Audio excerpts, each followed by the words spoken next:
시작하시면 됩니다. 네. 안녕하십니까. 오늘 또 김호정 목사님 또 귀한 또 모임이다. 다시 한번 시작하시죠. 네. 네, 다시 한번 시작하시죠. 네. 안녕하십니까. 저는 권오용 변호사입니다. 오늘 김호정 목사님 또 나라를 위해서 이렇게 자유와 국가를 위한 기도회 모임에 저를 초청해 주셔서 이렇게 말씀을 전할 수 있는 이런 기회를 주셔서 너무 감사합니다. 네.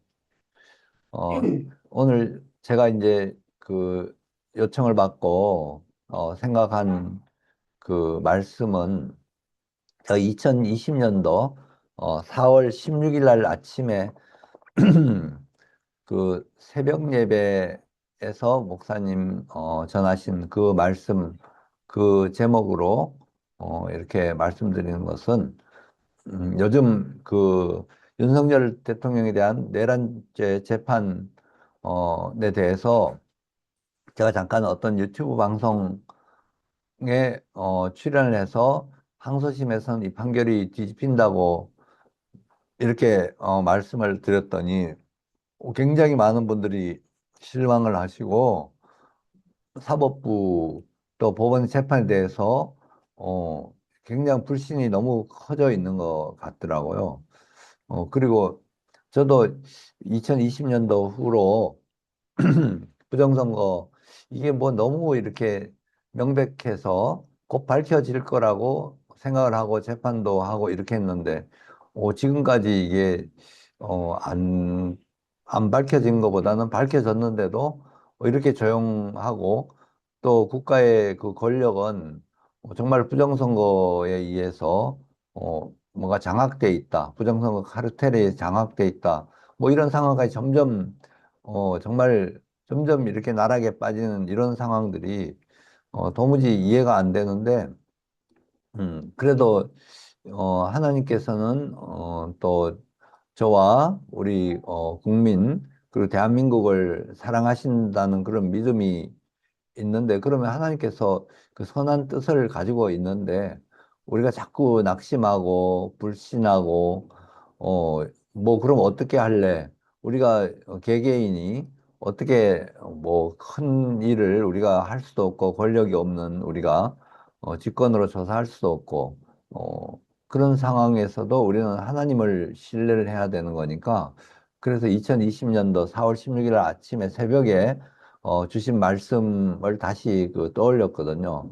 하나님께서 일하십니다. 아멘. 우리가 어떤 상황에 대해서 이거는 도무지 이거 왜 이럴까 벗어날 길이 없다 이렇게 할 때에도 하나님께서 일하신다는 그 말씀이거든요. 이사야서 43장 19절 말씀인데요. 어, 이 말씀을 이제 기본으로 해서 제가 그 준비한 자료를 이어나가도록 하겠습니다. 아멘. 아,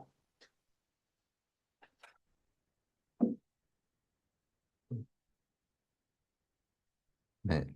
이사야서 43장 19절 말씀은 보라, 내가 새 일을 행하리니 이제 나타낼 것이라 하시는 말씀이고요. 아멘. 이스라엘 민족에게 가장 절망적인 시기에 하나님께서 주신 희망의 말씀이지만 또 우리 정말 하나님을 믿는 또 많은 교회가 있고 예수님을 영접한 많은 성도들이 살아간 우리에게 주신 말씀이라고 생각합니다. 음. 그리고 이 말씀 내용 중에 최근에 지난주 2월 19일 날 윤석열 대통령과 김용현 장관 등 내란 사건에 대한 판결이 있었는데요. 그 판결 내용을 제가 어, 보고 제가 그 평가하는 점, 또 느낀 점 이런 것들을 말씀드리도록 하겠습니다. 어, 보라, 내가 새 일을 행하리니 이제 나타낼 것이라. 이사야 43장 19절 말씀은 우리말로는 보라, 내가 새 일을 행하리니 이제 나타낼 것이라. 너희가 그것을 알지 못하겠느냐? 반드시 내가 광야에 길을 사막에 강을 내리니 하는 이런 말씀이거든요. 광야, 사막, 정말 물이 없고 또 숲도 없고 나무도 없고 정말 생명이 살 수가 없는 그런 곳에 하나님께서 길을 내시고 또 강을 내신다. 뭐 이런 말씀은 굉장히 희망적인 말씀이고 마음이 웅대해지는 그런 말씀인 거거든요. 제가 영어 성경을 봤더니 see, 보라, I'm doing a new thing. 내가 새 일을 행하겠다. Now it springs up. 이제 springs up. 이제 샘이 터지시 곧 나온다. Do you not perceive it? 그것을 보지 못하느냐? 깨닫지 못하느냐? Now I'm making a way in the desert. 내가 사막에 길을 낼 것이다. 그리고 streams in the wasteland. 그리고 황무지에다가 어, 강물, 물길을 낼 것이다. 이건 없는 데서 하나님께서 창조하시는 그 하나님께서 하시는 말씀이니까 우리는 이것을 신뢰하는 거거든요. 여기 제 소개를 잠깐 다시 한번 드리면 저는 인천 제2교회 장로고요. 그리고 2020년 4월 15일 총선 선거무효 소송 대리인을 했었고 또 윤 대통령 비상계엄 선언 후에 그 변호사들 연대 성명을 받아서 발표했고요. 그런 이런 내용들을 쭉 말씀드리겠습니다. 이게 그 4.15 총선에서 부정선거가 일어났다는 것은 아주 분명합니다. 이거는 지금 보여드리는 자료 화면은 중앙선거관리위원회의 4월 22일자 2020년 4.15 총선 직후에 보도 자료입니다. 그 당시에 여당 야당 사이에 63대 36의 비례가 나온다. 우리가 대개 선거를 하면 누가 당선됐다 이런 거에 대해서 관심을 갖는 거지 전체 표 숫자를 비율을 계산하는 사람은 아마 거의 없을 겁니다. 그런데 그 선거 결과가 너무 그 당시에 그 여당, 문재인 정권이 시작되고 이제 그 여당인 더불어민주당이 너무 압승을 해서 너무 실망하고 또 그러면서 조금 이해는 된 점이 박근혜 대통령 탄핵이라는 사태가 너무 우리나라로 봐서 큰일이었거든요. 그러니까 아, 이 여당에 대한 불신이 이렇게 컸구나 뭐 이런 정도 생각을 했는데 아니 하루 이틀 지났는데 63대 36의 비율이 있다는 거거든요. 양당 사이에. 그거는 이상하다. 그게 진짠가? 저는 귀를 의심했거든요. 어떻게 비율이 있을 수가 있냐, 두 당 사이의 득표율에. 그거 하나만 있으면 뭐 그 지역이 그렇다고 하지만 몇 군데가 63대 36의 비례로 이렇게 득표율이 비례가 있다는 거. 이거는 뭐 그냥 더 얘기할 것도 없이 이거는 뭐가 잘못됐다. 이건 조작이다. 이렇게 평가해도 맞는 얘기거든요. 어, 그 유튜브 채널에서 이제 서울, 경기, 인천 지역 사전투표라는 거는 우리가 선거일인 4월 15일 날 유권자가 이제 자기 그 주어진 그 투표소에 가서 투표하는 거. 그거 말고 또 한 4, 5일 전에 사전 투표를 이제 실시하는데 사전 투표는 유권자가 전국의 어느 지역에 가서도 투표할 수 있는 이런 거거든요. 그래서 관내 사전은 자기의 그 선관위 관내에 동사무소 가서 꼭 내가 뭐 저는 인천 미추홀 을인데 미추홀 갑에 가서 뭐 이렇게 하여튼 사전 투표는 그 전체적으로 우리 지역의 동사무소 제가 거주하는 지역을 관장한 동사무소에 가서 먼저 하는 게 관내 사전 투표고 관내 사전 투표는 제가 그냥 인천이 아니라 서울에 와서도 할 수 있고 저기 전라도 가서도 할 수 있고 그 사전 투표일에 그렇게 하면 그 집계가 이제 컴퓨터로 집계돼 가지고 그 후보자를 결정하는데 이제 표가 같이 더해지는 그런 건데, 그 사전투표 비율이 63대 36이라는 거거든요. 더불어민주당과 당시 그 미래통합당 사이에. 그, 아무래도 유튜브에서 이제 방송하고 뭐, 그렇다, 뭐, 그렇더라. 이런 얘기는 사실은 저도 언뜻 믿지는 않거든요. 그래서 한 번 더 확인을 하고 또, 뭐 조중동이라든지 제가 보는 그 TV 뉴스라든지 이런 데서 이제 분석한 내용을 보거나 아니 정부의 공식 발표를 기다리거나 이렇게 확인을 하는데 근데 놀라운 것은 선거관리위원회가 그걸 확인을 해주는 거예요. 유튜브 채널에서 63대 36 뭐 어? 서울이 64.36대 36, 인천은 서울은 64대 36, 인천도 63대 36, 경기도 63대 36. 여기 제가 소수점 포인트를 하차고 있는데 서울은 63.64대 36.36, 어제는 63대 36, 인천도 63.22대 36.78, 경기도 63.14대 36.86. 뭐 이렇게 사전투표는 딱 그 두 당 사이에 비례가 63대 36이랑 거의 더블 스코어거든요. 거의 뭐 압승이라는 건데 그 사전투표만 딱 이렇다는 거예요. 그러니까 이거는 좀 말이 안 돼. 일단 비율이 있다는 것 자체가 이거는 뭔가 의심이 된다. 이거 부정선거일 가능성이 굉장히 높다. 이렇게 생각을 했거든요. 그리고 선거관리위원회가 이제 그 공표한 그 보도자료에 중앙선거관리위원회 선거통계 시스템 개표 결과를 이제 공개했는데 그 내용에 의하면 서울, 인천, 경기 지역 사전투표에서 더불어민주당과 미래통합당 후보들만으로 계산한 득표 비율이 좀 전에 그 말씀드린 대로 평균 63.95 대 36.05 서울이, 인천은 63.43 대 36.57, 경기는 63.58 대 36.42입니다. 이렇게 선거관리위원회 그 보도자료에 있는 자료 그대로거든요. 이렇게 확인을 해줬습니다. 그러면 이거는 이제 당장 조사가 들어가야 되는 사안이거든요.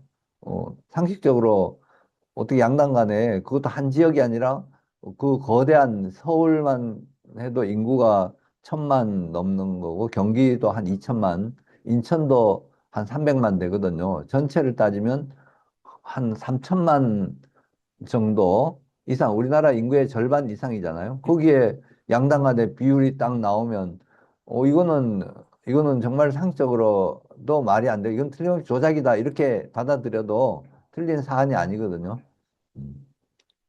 그런데 선관위는 거기다가 이제 다른 지역에 조금 다른 결과, 그것도 거의 더블 스코어거든요.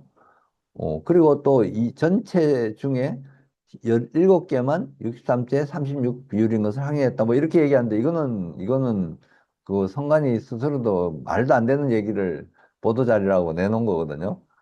일단 서울, 경기, 인천이 이렇게 비례가 있고 다른 지역도 뭐 거의 이렇게 비율이 우리가 상식적으로 알고 있던 그 당시에 여당, 야당, 뭐 우리나라 여당, 야당이라 그러면 주로 뭐 보수 정당인 미래통합당, 아니면 지금 현재는 국민의힘이죠. 국민의힘, 그리고 민주당, 이렇게 비례 나누어지잖아요. 그 거대 정당 간에 사전투표가 비율이 있고 그것도 거의 더블 스코어다. 뭐 이거는 당장 이건 수사기관에서 수사를 해도 아무도 얘기 않는 그런 이야기이고 중앙선거관리위원회 공식적으로 확인을 해준 내용이거든요. 지금도 이 얘기는 유효합니다. 제가 어제 사실 그 토론회 제가 솔직하게 보지는 않았거든요. 저는 사실 그 토론회를 하는 것 자체가 조금 이거 뭐 이거 토론회 하는 것보다는 차라리 성실하게 국민들한테 그 자료를 지금 드러난 이제 부정선거의 자료를 하나하나 제시하고 거기에 대해서 의견을 나누고 뭐 이런 자리를 가져도 충분히 좋았을 건데 이 토론회를 해봐야 이 자꾸 말싸움 되고 지금 여지껏 2020년도 후로 그런 식으로 정부도 거의 그 말장난이거든요. 선관위 그 보도자료도 그렇고 또 뭐 하여튼 정부라든지 선관위라든지 전부 말장난이에요. 심지어 제가 요즘 대통령 얘기하는 거 조금 위험하긴 한데 그 이재명 저는 대통령이라고 붙이면 많은 사람들이 비난을 하기 때문에 이재명이 대통령이 된 후에도 뭐라 그러냐면 중공 개입 부정선거라는 뭐 이런 주장을 하니까 중공이 어떻게 부정선거에 개입하냐 뭐 이런 식으로 그것도 말장난이거든요.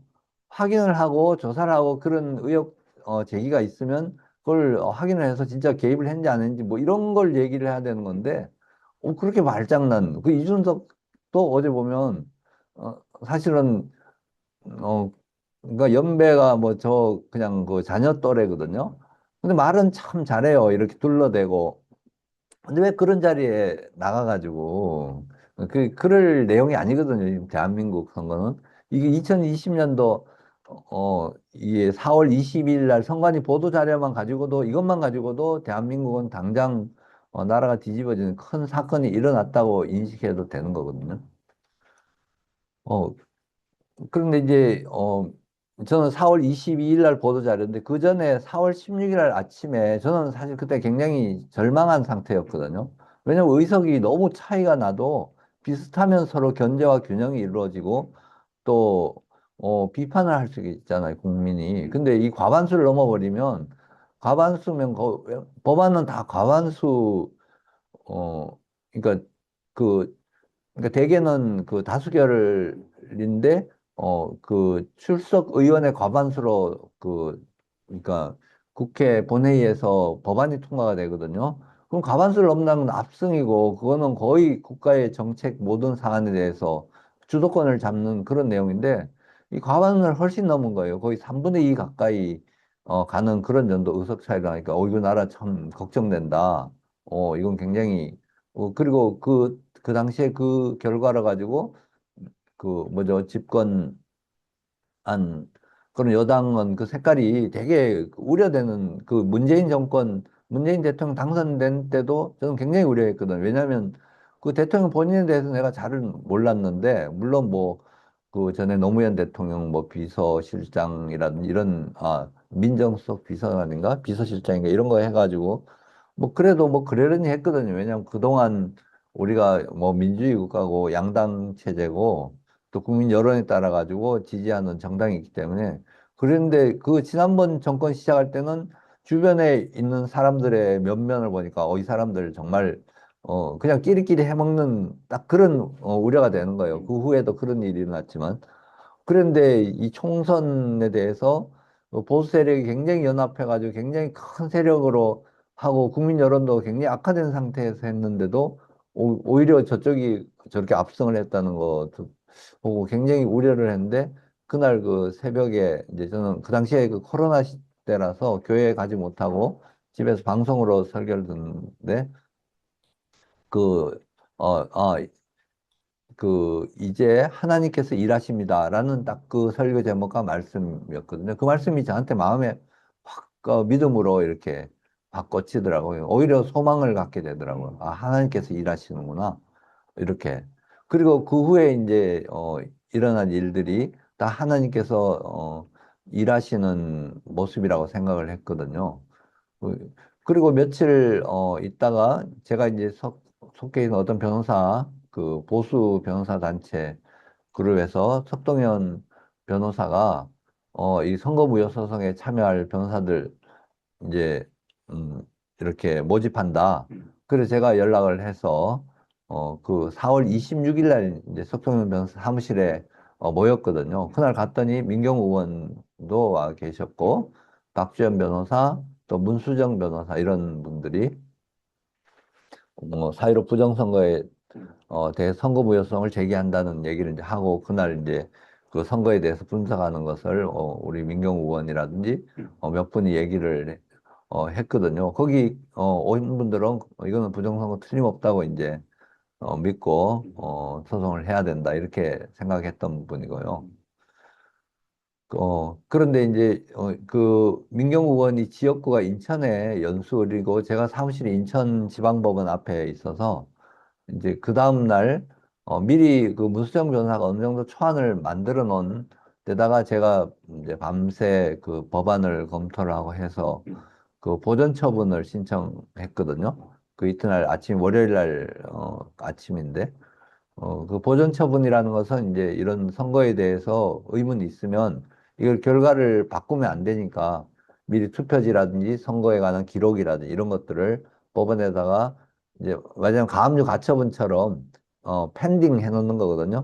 따로 법원에서 보관을 해놔서 누가 변경을 안 하게 그렇게 하는 그 신청서를 그 이날 제가 접수를 하고 그날 민경호 의원도 같이 와서 뭐 접수하는데 굉장히 시간 오래 걸렸지만 하고 또 JTBC 같은 데 와서 또 인터뷰도 하고 뭐 이런 일들이 있었고요.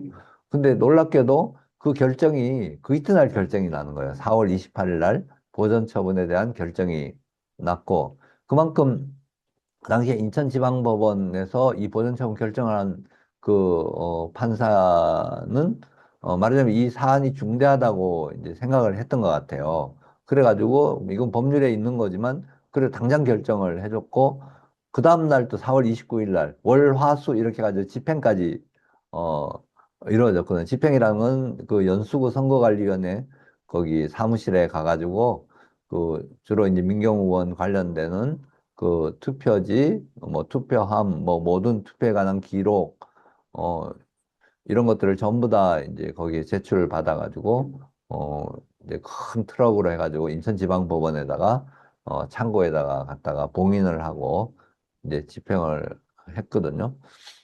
했는데, 제가 그 당시에 그런, 이제 이거 부정선거라고 저는 틀림없이 이건 잘못했다. 부정선거다. 이건 누가 조작을 했다. 이렇게 알고 있고 믿고 있었거든요. 믿고 있는데 이게 내용이 좀 어렵겠더라고요. 왜냐면 63대 36. 이거 저는 이제 비례가 있다는 건 이건 불가능하다. 한데 의외로 사람들은 관심도 별로 없고 그런 의미를 잘 생각을 않는 것 같아요. 제가 나중에 그 투표지를 보고 이거는 이제 위조 투표지라고 이렇게 믿게 되고 알게 되고 한 거는 제가 거기에 대해 관심을 가지고 계속 그 여러 자료들을 검토하고 비교 대조하고 이렇게 했기 때문에 이제 확신이 생겨가지고 지금은 이제 당당하게 얘기하지만 처음에 봤을 때는 이 이제 위조 투표지랑 신권다발이거든요. 제가 본 거는 신권다발이란 거는 그 우리 개표장에서 우리 방송으로 보거나 우리가 또 투표할 때 투표지 재질이라든지 우리가 투표하는 방법이라든지 뭐 이런 걸 생각을 하면 이거는 있을 수가 없는 거라서 위조 투표지인 거거든요. 근데 처음에 봤을 때는 그게 확신이 안 서는 게 제가 개표 과정을 본 적도 없고 제 한 표 행사하는 그런 경험밖에 없기 때문에 그렇게 많은 양의 이런 좀 이상한데도 의심은 하지만 설마 이렇게 생각하니까 쉽사리 그걸 주장을 강하게 하지 못했던 거거든요. 그 나중에는 이제 그걸 비교를 해보고 하니까 이건 틀림없이 그 위조 투표지를 가지고 이제 재판에 쓴 건데 그런 것처럼 63대 36 양당 사이에 이렇게 좀 비례가 있고 또 너무 너무 차이가 크다. 이런 정도 이것만 가지고는 이게 이 여론이 움직일까 좀 그런 우려가 되더라고요. 그래서 이거는 설명해야 된다. 물론 뭐 그 당시에도 조중동 뭐 이런 데서 아니면 9시 뉴스, KBS 이런 데서 취재해가지고 이걸 뭐죠? 요즘 고발 프로그램이 많지 않습니까? 뭐 그것이 알고 싶다, KBS 뭐 추적 60분 이런 데서 이걸 잘 분석해가지고 보도를 해주면 국민들이 금방 여론이 움직이는데 그럴 상황이 아니면 잘 모를 수가 있겠다. 그래서 제가 생각하는데 이거는 국민들한테 알려야 된다. 이건 한 사람 한 사람한테라도 알려야 된다. 이런 생각으로 그 민경우 의원한테 얘기를 해서 그 당시만 해도 현역 의원이었거든요. 그래서 이거는 그 설명회를 가져야 된다. 이런 일이 일어났다는 거. 나 설명회를 가져서 여론을 불러 일으켜야 된다. 이런 마음으로 그 5월 1일 날 이제 그날이 금요일이었는데 그날이 그 노동절이라서 되게 이제 그 사무실을 열지 않거든요. 않고 휴일이고. 음, 그래서 그날 이제 날을 잡아서 우리가 그냥 하루 이틀 사이에 기획을 하고 인천에 그 보수 시민단체 연합이라는 주로 이제 뭐 목사님 뭐 이런 기독교인들이 활동하시는 어 거기하고 이제 연결이 돼 가지고 인천 송도 그 아파트 어 안에 있는 아파트 주민들이 이용하는 이런 그런 공간 강당 같은 데서 국민주권 회복대회를 했거든요.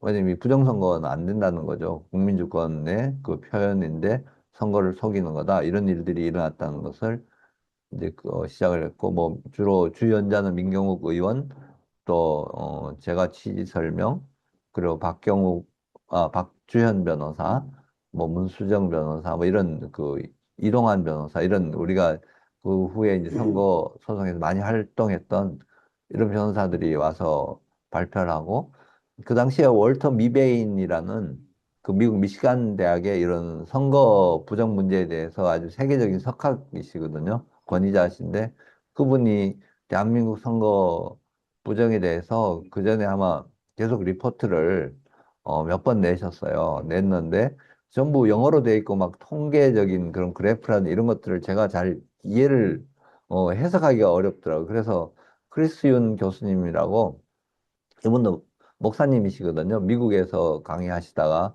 여기 한국에서 강의도 하시고 또 교회 이제 그 영어 목회도 하시는 그 목사님한테 부탁드렸더니 그 목사님이 그걸 또 자료를 다 만들어 오셔서 그날 월터 미베인의 그 자료 분석한 것도 이렇게 발표해 주시고 또 그날 또 서울대 그분은 보건통계학 하시는 그 명예 교수님이신데 제가 서울대학교 동물실험윤리위원회 또 위원을 하고 위원장도 하고 뭐 이런 경험이 있거든요. 제 전공학은 관계없지만 어떻게 관계로 해가지고 거기 꽤 오랫동안 하면서 그 실험 통계하시는 그런 교수님들을 알았는데 그 교수님이 이제 은퇴하시고 명예 교수님인데 제가 좀 그 분석을 부탁드렸거든요. 민경욱 의원 그 지역구 개표 결과에 대해서.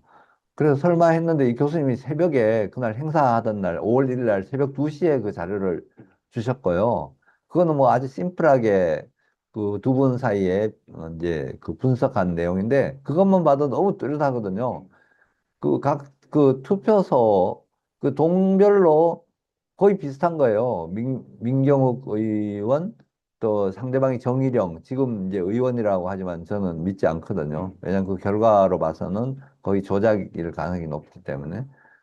그리고 또 한쪽은 또 정의당 이정미라고 정의당 대표까지 한 분 국회의원 3파전이었는데 세 사람 사이에 비례가 있는 거예요. 그러니까 각 투표 동별로, 투표소별로, 사전투표는 동별로 이루어지거든요.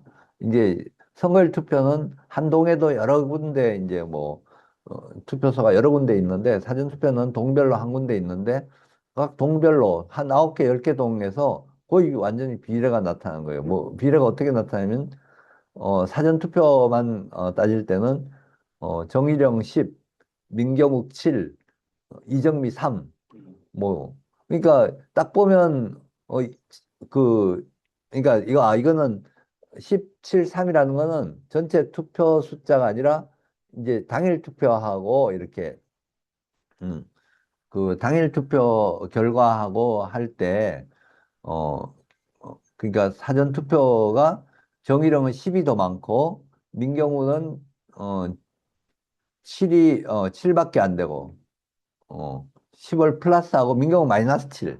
어, 이정미는 마이너스 3이에요. 그러니까 민경욱하고 이정미를 더하면 10이 저쪽으로 가는 거예요. 그러니까 거의 20%가 이제 안팎으로 차이가 나는 그런 결과인데 동별로 딱 그런 패턴이 있는 거예요. 그것만 보면 더 뚜렷하잖아요.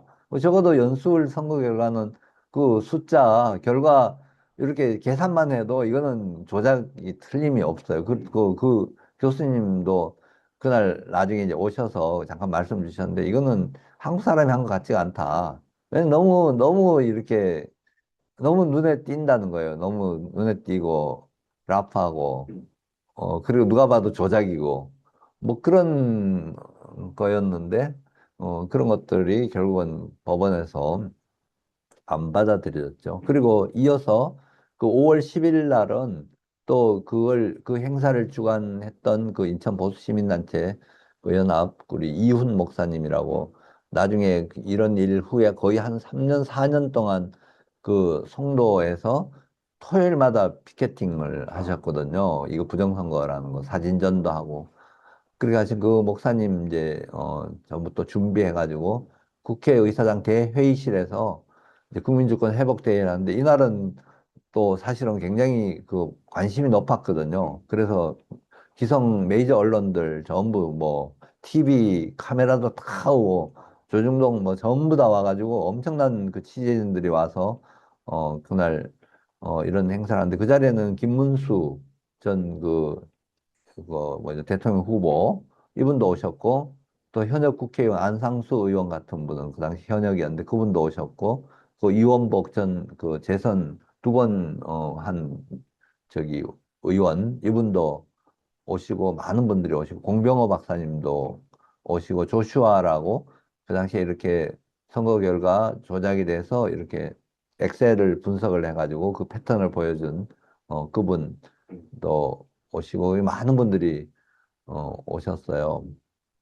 오셔서 똑같은 이제 방식으로 이렇게 했는데 그날 사실은 민경욱 의원이 이 부정선거에 그 뭔가 증거를 누가 폭로를 해줬다 내부 고발자가 그래서 그날 이제 투표지 6매를 보여줬는데 지금 생각해도 사실은 그 그냥 투표지였던 건데 그걸 좀 설명이 더하여지고 아니면 뭐 좀 다른 거 이런 거에 좀 폭로가 되면 좋았는데 그날 그거 보여주니까 사람들이 그냥 조금 실망을 한 거예요. 언론도 그렇고. 그다음부터는 완전히 묻혀버리고, 또 심지어 어떻게 준비가 되냐면, MBC 같은 데는 일부러, 인터뷰를 요청을 해가지고, 사람들을 그냥 우습게 만들어 놓은 거 있죠. 그때, 그, 윌커슨 씨라고, 이분은 이제 인하대학교에서 전자공학 을 전공하는 그 박사과정에 계셨던 분인데, 이제 우리가 되게 그냥 박사님 이랬더니, 그 아주 박사도 아닌데 박사라고 속였다고 그러고, 뭐 막 그런 식으로 사람을 우리가 그 미국에서도 그런 얘기를 많이 하던데, 그 메시지를 자기네들이 이제 이걸, 사람들한테 신뢰를 떨어뜨리려면 메신저를 공격한다. 그런 식으로 접근해 오더라고요. 저는 사실 MBC PD 수첩을 좀 믿었었거든요. 왜냐하면 거길 믿은 이유가 그 2000년대 초반에 그 뭐죠? 그때 우리 뭐 줄기세포 그거 그때 노무현 정권 때인데 그게 뭐죠? MBC PD 수첩에서 파헤쳐가지고 결국은 그게 뭔가 조작됐다는 걸 파헤친 거기에 대해서 MBC가 저런 좀 영향이 있다 생각하고 그 일부러 내가 민경우 의원 인터뷰 안 하려고 하는데 제가 권유해가지고 인터뷰했더니 좀 이상하게 전부 다 그냥 신뢰 안 되는 이런 내용으로 사람들을 그냥 그렇게 하는 그 자료를 내보낸 거예요. 그리고 뭐 그 후에도 계속 그런 식의 역할을 하고 있는 거죠. 어, 그리고 이제 이런 일들이 있고 그 후로 이제 뭐 계속 뭐죠? 이제 그렇지만 이제 우리가 재판을 했으니까 대법원에서 재판이 진행이 되는데 그 대법관들이 그때 이제 바뀌면서 그 처음에 지금 헌법재판소장 된 그 그분이 이제 그 주심 대법관이었는데 일단 투표지를 먼저 보자고 했는데 우리는 이제 투표지만 봐가지고는 이게 입증이 좀 쉽지 않으니까 일단 컴퓨터 서버를 검증하자고 먼저 주장을 했는데 사실은 그게 뭐 굉장히 큰 일이잖아요. 그죠?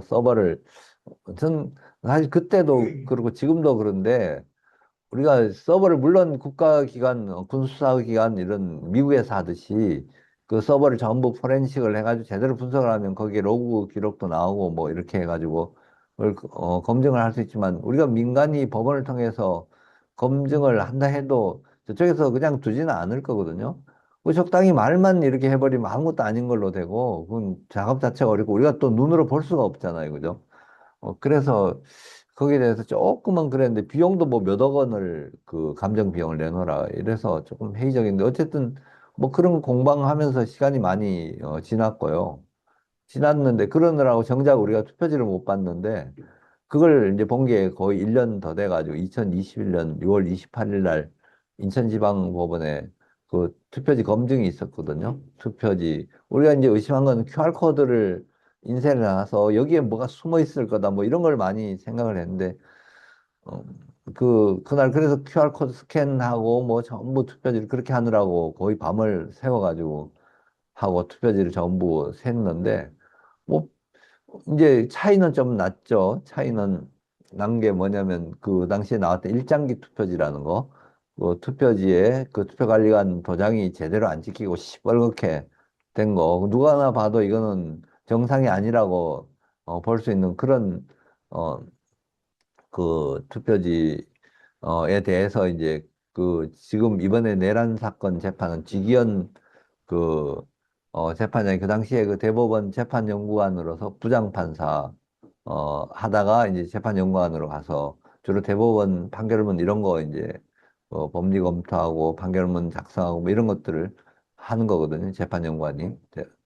어, 그렇게 하는데 그분이 그런 이제 역할을 맡은 부장판사들이 여러 분들이 나왔는데 그분들이 이런 긴 테이블에 앉아가 조장 역할을 하는 거거든요. 해가지고 거기에 이제 배정된 변호사들 의견을 들어가지고 어떤 투표지는 유효다, 무효다 뭐 이런 주장을 받아가지고 대법관들에 올리는데 그 테이블에 일장기 투표지가 거의 한 1000장 정도, 800장에서 1000장 정도 나온 걸 이 직위원 그 판사가 그걸 무효라고 이제 자기 조장으로서 이거는 무효다 하고 올렸거든요. 사실 그거 큰일이잖아, 그죠? 한 선거에서 뭐 1000장 정도 무효 투표지가 나왔다면 그거 무효로 해야 되거든요.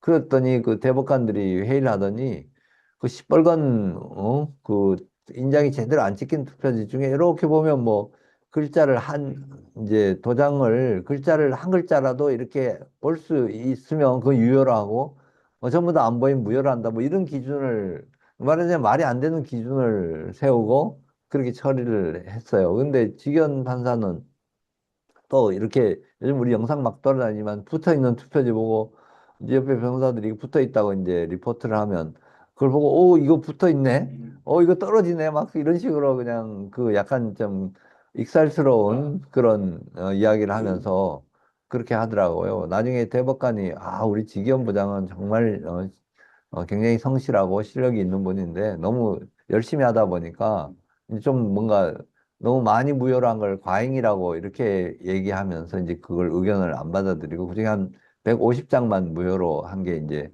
뭐다 나와 있거든요. 그 조서에. 뭐 그런 과정이 있어서 저는 사실 이번 그 내란죄 그 판결을 할 때 직원 부장에 대해서 상당히 좀 그래도 기대를 했거든요. 이번에 초창기에 그 윤 대통령 석방하는 결정도 내렸지 않습니까? 그 구속이 잘못됐다고 해가지고. 근데 이번에 그 판결이 그렇게 나와서 좀 실망을 많이 했고 판결 내용도 좀 이상했고 어, 그 얘기는 이따가 또 말씀드리겠습니다. 그래서 근데 이제 제가 검증기일에 투표지를 전부 봤는데, 이거는 너무, 제가 처음에 봤을 때 너무 깨끗한 거예요. 거의 접은 자국이 거의 대부분 투표지가 없고, 우리가 선거할 때 접으면 뭐 가로로 접고, 세로로도 접고, 뭐, 그게 막 취급되는 과정에서 뭐 대각선으로 접히고, 너덜너덜하고 뭐 이런 것들이 이제 투표지인데, 이제 그것도 사실은 그때는 아이디어가 없었거든요. 제가 개표장을 안 가본 사람이라서. 그냥 투표지를 봤는데 이건 너무 깨끗해요. 이거는 상식에 반하는 거예요. 투표지 우리 접어서 분명히 투표하는데 어떻게 이렇게 접은 자국도 없이 신권나발로 이렇게 전 투표지가 이건 사전 투표지 당일 투표지 할 거 없이 그래서 제가 그날 검증기일에 사진을 많이 찍고 영상도 많이 찍었거든요. 근데 나중에 알게 된 거지만 이것도 하나님께서 인도하신 것 같은 게 제가 그 변호인단 회의를 자주 열었는데 조금은 제가 거기에 좀 가는 게 부담스럽고 왜냐하면 의견이 반영이 안 되고 이렇게 의견을 합리적으로 조정해가지고 이렇게 안 하고 전부 뭐 각자 얘기하고 뭐 막 그렇게 진행하고 특히 젊은 분들 위주로 막 진행이 되니까 제가 좀 그래서 잘 안 갔거든요. 안 가고 여기 검증기일은 중요한 기일이니까 오랜만에 갔는데 어, 갔는데 저는 너무 신기하니까 일단 그 장면도 신기하고 QR코드를 검증하고 이거 전부 찍는다. 이거 다 증거니까.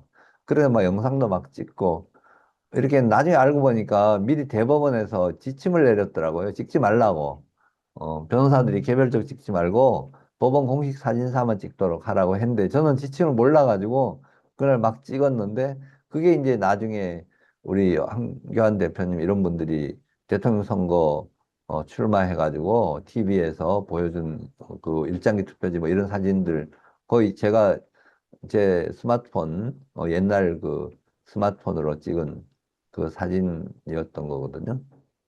그리- 그리고 뭐 우리 변호인단에서 문수정 변호사가 유일하게 이제 사진을 찍을 수 있는 걸로 지정이 돼가지고 문수정 변호사가 직연 그 재판장 영상 같은 거 문수정 변호사가 찍은 사진이고요. 그래서 그런 것들 근데 이제 좀 이게 어 정말 하나님께서 그 연수울 개표장에서 동영상을 찍으신 분이 있더라고요, 투표지를. 그분이 그 동영상을 거의 열몇 시간을 찍은 걸 영상을 저한테 이제 넘겨주셨어요. 그래서 비교를 해봤죠. 투표지 모양하고 색깔하고. 저는 특히 색깔이 조금 다르다고 생각을 했거든요. 그 실제로 그런 개표장도 많이 다니고 하셨던 그때 서향기 목사님이라는 분한테 물어보거나 근데 돌아가신 그 김재용 대표님이라는 분한테 제가 그 자리에 직접 계속 물어봤는데 투표지는 하얀색이라 그러더라고요. 백색. 근데 그날은 백색이 아니고 미색이에요. 약간 누리끼리 해요. 그러니까 이거는 내가 또 투표 선거할 때도 내가 투표할 때는 백색이고 용지도 품질 상당히 좋은 투표지로 가지고 한 것 같은데 약간 누런 투표지. 근데 우리가 만져볼 수도 없고 그런 상황이었거든요. 그래서 좀 이상하다, 이상하다. 그런데 이제 그리고 또 하나 이상한 거는 전체 접은 자국이 없는 신권 다발이다. 어, 그런 이제 얘기를 이제 서로 주고받고 했는데 실제로 그 용지 자체가 틀릴 것 같아요.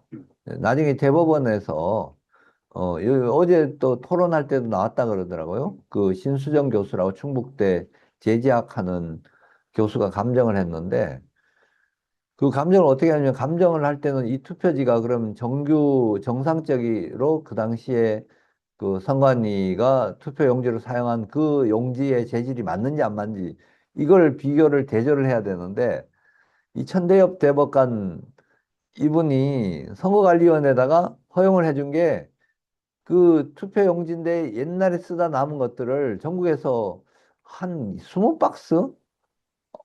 열몇 박스를 전부 가져왔는데 그게 정품 용지가 아닌 거예요. 아니 정품이 아니라는 거는 근데 선거관리위원회에서 정품이 아닌 용지를 쓸 일이 없고 쓸 이유가 없잖아요. 근데 그걸 다 받아줘가지고 그 감정의 그 대조 자료로 사용을 하고 그거 저도 이제 그거 너무 이상해서 사진 찍었는데 심지어 그 위생용품 화장지 만드는 회사도 있어요. 그 내가 최근에 드는 생각은 이거 완전히 이거 좌파 카르텔. 카르텔이란 건그 뭐죠? 이 좌파 활동하는 분들 이런 분들이 저런 거 많이 하잖아요. 그 사회적 기업. 그러니까 사회적 기업 하느라고 화장지 만드는 회사 이런 데도 이 선관위 그 용지를 제조하고 그런 것들이 부정선거 용지 제조에 쓰이는 거 아닌가 이런 강력한 의심을 최근에 하게 됐거든요. 그 당시 그는 너무 이건 안 맞는데도 우리가 이 일을 한데도 천대엽 대법관이 날 믿어봐라 뭐 이러고 그걸 그렇게 했는데 그러니까 그 감정이 말하자면 정확하게 안 이루어졌고 또 무엇보다도 우리가 그 검증기일에 투표지를 한 100, 그러니까 테이블별로 한 10장 정도 올리라 그래가지고 우리는 뭐 아무 생각 없이 그냥 대법관이 시키니까 그렇게 하고 뭐 뭐든지 나오겠지 하고 올렸거든요. 올렸는데 그게 트릭이었고 그런 식으로 하고 감정인은 굉장히 겁을 먹은 것 같고요. 이분이 전공한 분야가 제지학이거든요. 그러니까 그 산에서 그 나무를 가지고 뭐 펄프를 만들고 뭐 종이 만들고 뭐 이런 과정에 대해서 이분이 연구한 분이라서 뭐 정전기 이런 부분은 사실 이분은 전공 분야도 아니거든요. 근데 투표지가 끄트머리가 이렇게 붙어 있고 뭐 어떤 투표지는 막 풀로 딱 붙어 있어 가지고 그걸 억지로 떼내거나 뭐 뭔가 그런 것들이 많이 나왔는데 그런 거에 대해서 정전기라고 감정을 하는 거예요. 근데 이분이 무슨 정전기가 그렇게 그런 정전기가 어디 있어요? 그 지기현 판사 그 영상에 보면 이거 안 떨어지네 하고 막 이렇게 하다가 떨어졌다 하면 이런 거 정전기는 그런 건 아니고 그건 풀로 붙은 거지.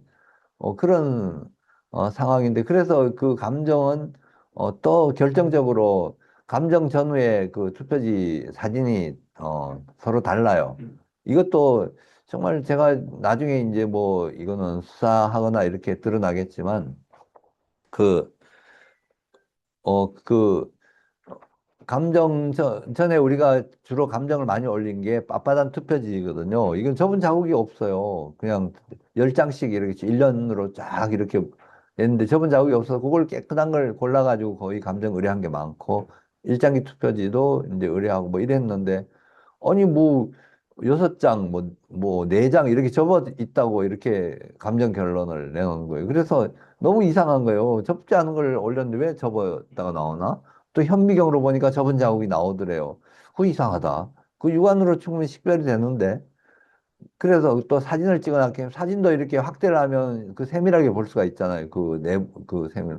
근데 이거는 분명히 안 접혀 있는 건데, 그리고 사진을 우리가 다 찍었는데, 그래가지고 찍은 사진하고 나중에 인이 접혔다고 해가지고 법원을 통해가지고 감정인이 가지고 있는 사진을 제공을 받았더니, 양자가 달라져 있는 거예요. 접어 놓은 거예요.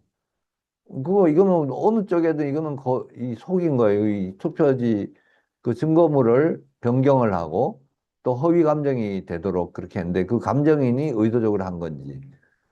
그리고 뭐 또 그거 말고도 지적할 점은 많은 게 이게 백색도라는 게 있거든요. 그거는 어떤 정도 그 태양광에서 이제 흰색 밝기가 뭐 95%냐 100%냐 되게 지금 투표지로 쓴 용지는 95% 이상 이거 하얀 종이거든요. 근데 제가 봤을 때 좀 누리끼리하다고 했는데 백색도가 뭐 70% 60% 이런 그러니까 백색도가 너무 현저히 떨어진 이런 용지들이 감정이 거의 대부분 됐거든요. 됐는데 이제 그런 거 자체가 이거 맞으면 이 선거에서 정규 투표용지가 사용이 안 되고 위조 투표지가 됐다 우리 주장을 충분히 확인하고 남잖아요. 일단 투표지 자체가 신권다발이고 또 뭐 배춧잎 투표지 뭐 무슨 이상한 일장기 투표지 이거는 그 투표소에서 정상적으로 발행된 게 아니었거든요. 그리고 무엇보다도 그 일장기 투표지에 대한 투표 관리관이 법정에 이제 정말 우여곡절 끝에 결심하던 날 증인으로 나왔는데 그분이 이거는 자기가 본 거 아니라고 얘기를 했거든요. 자기는 투표소에서 전혀 그런 투표지가 발행됐다는 얘기도 못 들고 자기가 발행 책임이 있는 사람이거든요. 그랬더니 그 조재현 재판장이란 분은 그분한테 자기가 재판에 직권 심문을 하는데 그럼 도장을 다른 사람 맡겨 찍기도 했죠. 뭐 이렇게 심문을 해서 제가 너무 화가 나서 아니 재판장이 무슨 의도로 그런 질문을 하시냐. 이분 얘기는 분명히 그 일장기 투표지는 자기가 발행한 것도 아니고 또 자기는 알지도 못했고 나중에 그 뭐죠 보도 그러니까 유튜브라든지 언론 보도되는 거 보고 그때 들어 알았다. 그럼 그걸로 하면 끝난 거 아니에요. 저거는 자기가 발행하지 않은 위조 투표지다. 형태도 그렇고. 어, 그렇게 끝난 걸 가지고 그걸 그렇게 반대 신문을 하고 또 감정을 통해 가지고 이상하게 그렇게 하면 이렇게 인장을 뭐 찍다 보면 그렇게 인주를 맞아 이 문체가 찍었다든가 좀 안 맞는 얘기를 그렇게 감정을 해놨거든요. 그런 식으로 말하자면 거대한 이 증거물에 대해서 만약 사실과 다른 감정을 해놨고 이분은 나중에 조사가 돼야 돼요. 조사가 돼야 되고 이거는 형사사건으로 조사가 돼야 되고 물론 이제 그걸 누가 대법관이 시킨 건지 법원에 시키지는 않았겠죠. 대법관도 체면이 있으니까. 그럼 누가 이제 이런 장난을 했는데 그게 너무 신기하고 근데 이게 수사기관이라든지 검찰이라든지 이런 내용에 대해서 얘기를 하면 얘기를 들어보고 그걸 감정을 해주고 또 분석을 해주고 뭐 국가수가 있으니까 하면 이게 벌써 아마 드러나고도 처리가 됐을 사건인데 그걸 안 해요. 이 법원에서도 그렇고. 어, 그러니까 이거는 투표지 위조의 증거가 분명한데 이걸 공적인 기관에서 안 하고 확인을 안 해주고 그냥 계속 덮고 대법관들은 판결로 해가지고 뭐 그런 걸로만은 선거무효할 수 없다 이런 식으로 판단을 하거든요. 결국은 가장 책임이 있는 사람들이 대한민국 부정거 선거에 대한 분명한 사실 증거가 나왔는데도 그냥 어 맞은 우리가 신뢰할 수 없는 행동하니 그러니까 법원에 대한 신뢰가 너무너무 무너지는 거거든요.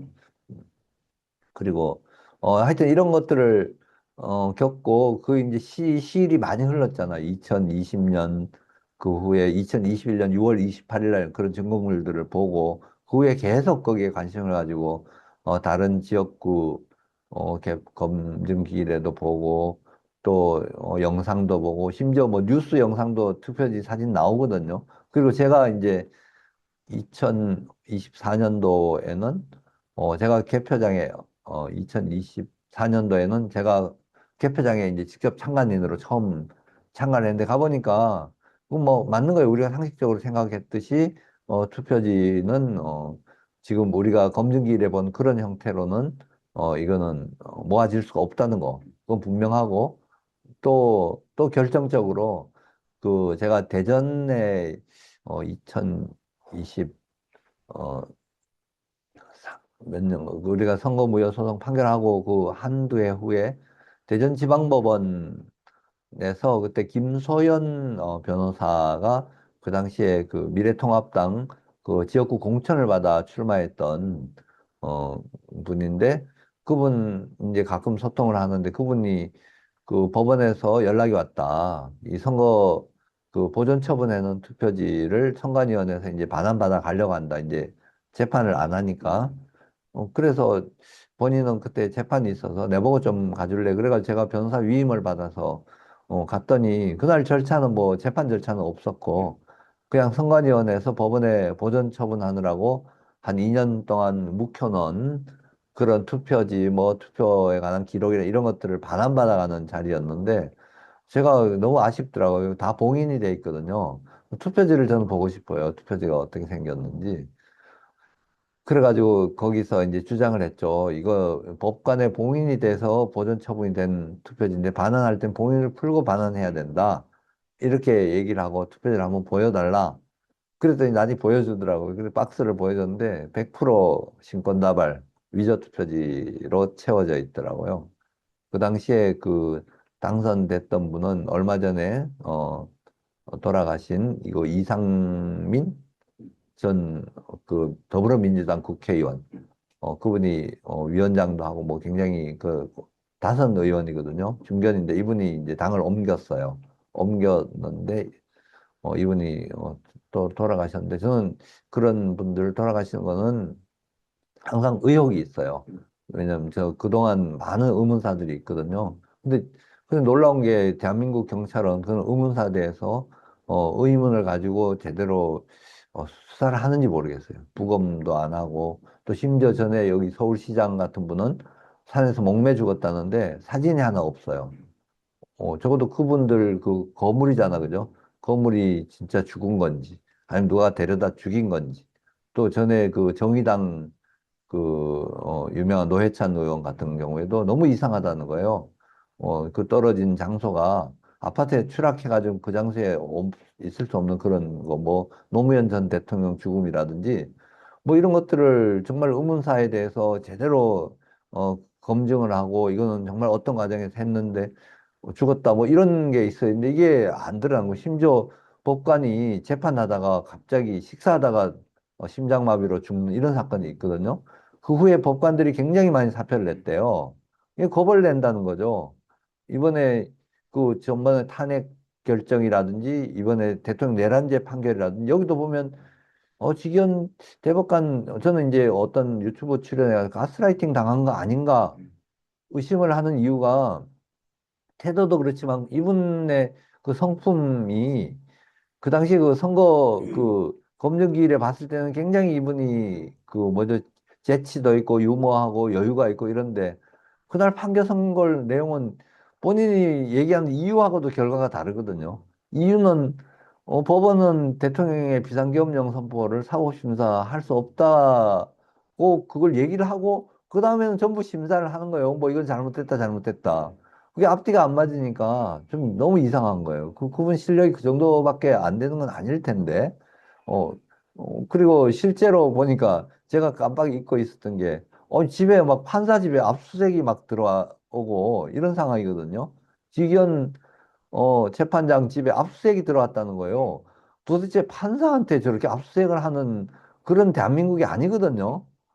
판사는 존중을 받고 굉장히 보호되고, 그런 역할인데, 지금 현재 중요한 판결을 맡고 있는데 압수수색을 해요, 경찰이. 이거 겁주는 거거든요. 그러니까 정말 그 우리가 알지 못하는 어떤 협박과 이런 게 까지 있을 수 있을까? 정말 이런 상황은 잘못된 거거든요. 어, 그리고 또 하나 제가 이제 중요한 게 사법부가 지난번 4.15 총선 부정선거는 눈으로 다 보고도 덮은 거라고 저는 생각하거든요. 그러니까 그 사람들이 대법원에서 판결로 해가지고 그거는 부정선거 아니다, 선거무효 아니라고 판결했으니까 그걸 끝이라고 했는데 지금 제가 말씀드렸잖아요. 이 정도면 이게 판결이 제대로 이루어진 건가? 그걸 천대엽 대법관은 제가 전에는 제가 그분 이름을 잘 언급을 안 했는데 요즘은 이제 적극적으로 하는 이유가 그분이 정말 그 좀 자기 역할을 제대로 안 했다.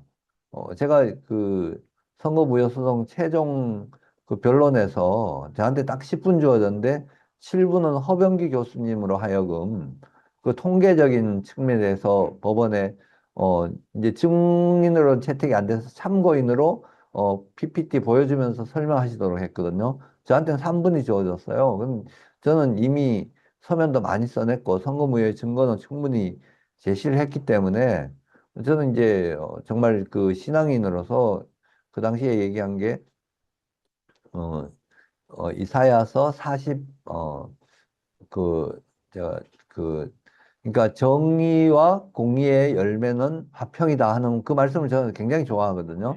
그 로마서에도 있는 말씀인데요.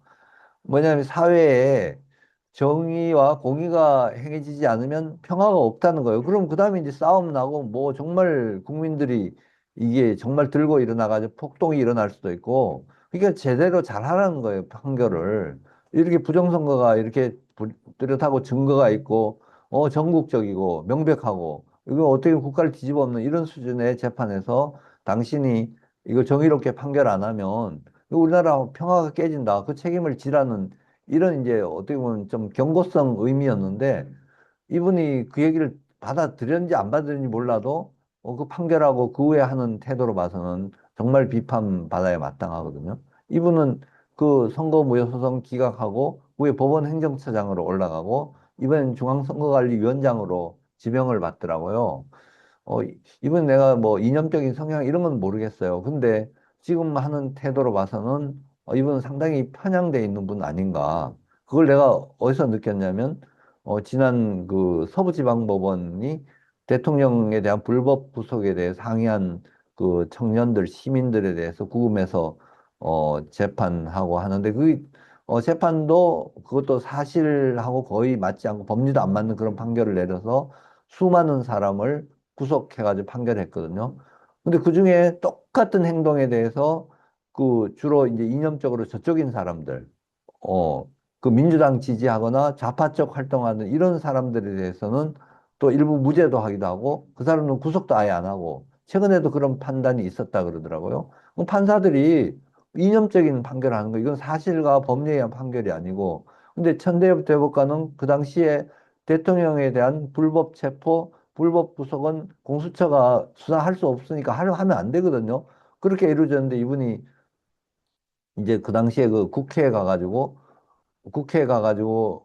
오히려 대통령이 뭔가 계엄령 선포한 것 자체가 뭐 뭐 위법, 뭐 이런 식의 얘기를 하는 거예요. 대법관이 사실 자기가 재판 맡은 것도 아니고 가서 의견을 그렇게 얘기를 해버리면 국회의원이고 국민들이고 다 그렇게 생각할 거 믿을 거 아니에요. 근데 그 이분 상당히 이상한 사람이다.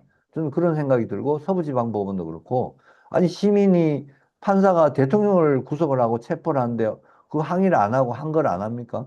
그런 걸 가지고 뭐 법치 파괴다 뭐 이런 식으로 얘기를 하더라고요. 난동인 것처럼. 근데 실제로 아니에요. 그분 한 분 한 분 그 재판 기록이라든지 그 기록을 보면 그런 분도 아니고 그냥 호기심에 아니면 이 대통령에 대한 체포는 부당하다 이런 주장으로 했던 그런 행동에 대해서 지금 엄청난 그 사법 판결을 빙자한 탄압이 이루어지는 그런 상황이거든요. 그 이분은 너무 이상하다. 이념적이다. 이번에 내란죄 판결도 제가 설명하지만 굉장히 이미 이념적이거든요.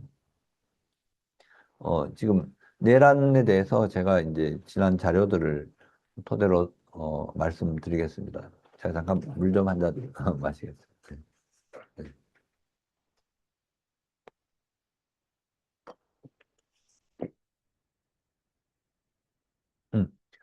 제가 있죠. 이렇게 이런 이제 사실 오늘은 기도 모임인데 기도 제목 말씀드리고 이렇게 하면 훨씬 은혜롭겠지만 저는 이 뭐죠 우리 그리스도인들이 이런 성실한 노력들 이런 근거 규정이라든지 옳고 그름을 판단할 때도 좀 성실한 모습으로 이렇게 하고 또 그게 힘이 있다. 그래서 우리 목사님도 맞은 교수시고 박사님 이시니까 아마 굉장히 합리적으로 이렇게 판단하시고 말씀하실 때도 그런 그 기초한 지식에 기초한 그런 말씀을 하시라고 생각하는데요. 저도 어제 그 토론회가 제가 부정적으로 처음부터 물론 이제 하신 분들이 다들 실력이 있는 분들이고 뭐 얼마든지 토론할 자격이 있는 분들인데 이거는 정말 토론할 문제가 아니거든요.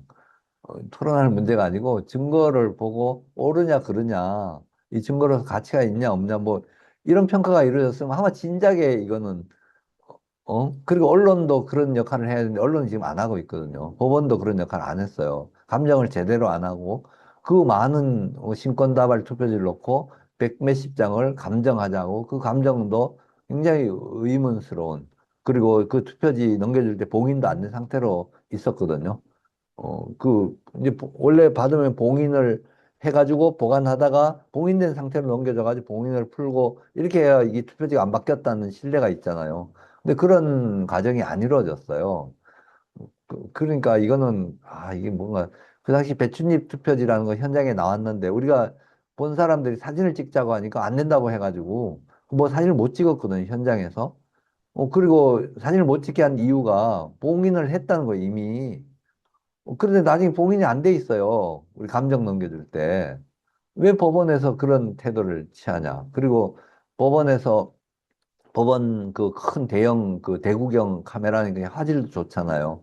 그걸로 사진을 엄청 많이 찍었거든요. 우리가 개별적으로 못 찍는다 그래서 법원 사진 찍는 그 법원 그 사무관한테 이거 찍어달라 저거 찍어 많이 요청하고 동영상도 찍고 법원에 녹음도 하고 동영상도 녹화를 했어요. 그 선거 무효수선 검증기일에.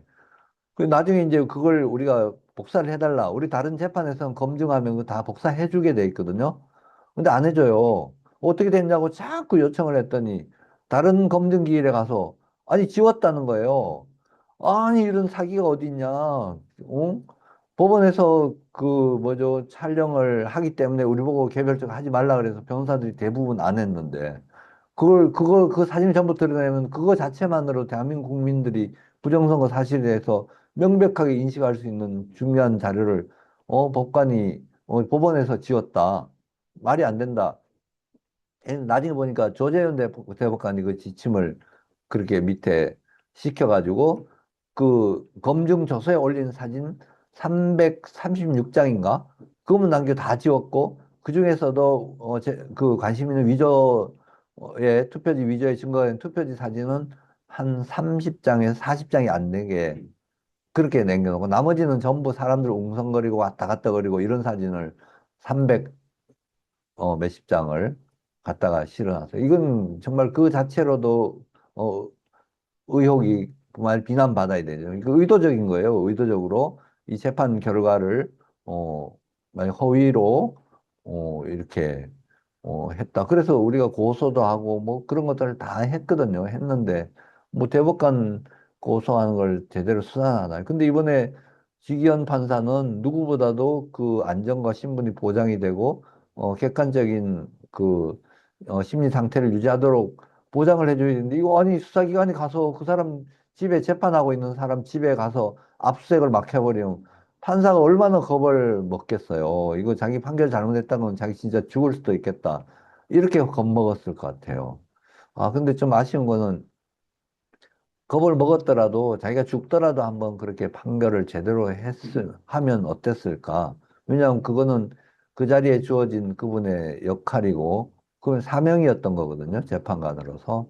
근데 그걸 이제 겁을 먹어서 만일 그걸 왜곡시켰다. 그게 참 안타까워요. 그분에 대해서는. 어. 그리고 제가 이제 또 말씀을 이어가겠습니다. 이 비상계엄령에 관련된 헌법 규정인데요. 헌법 77조에는 대통령은 전시 사변 또는 이에 준한 국가 비상사태에 있어서 병력으로서 군사상의 필요에 응하거나 공공의 안녕 질서를 유지할 필요가 있을 때는 법률이 정하는 바에 의해서 계엄을 선포할 수 있다.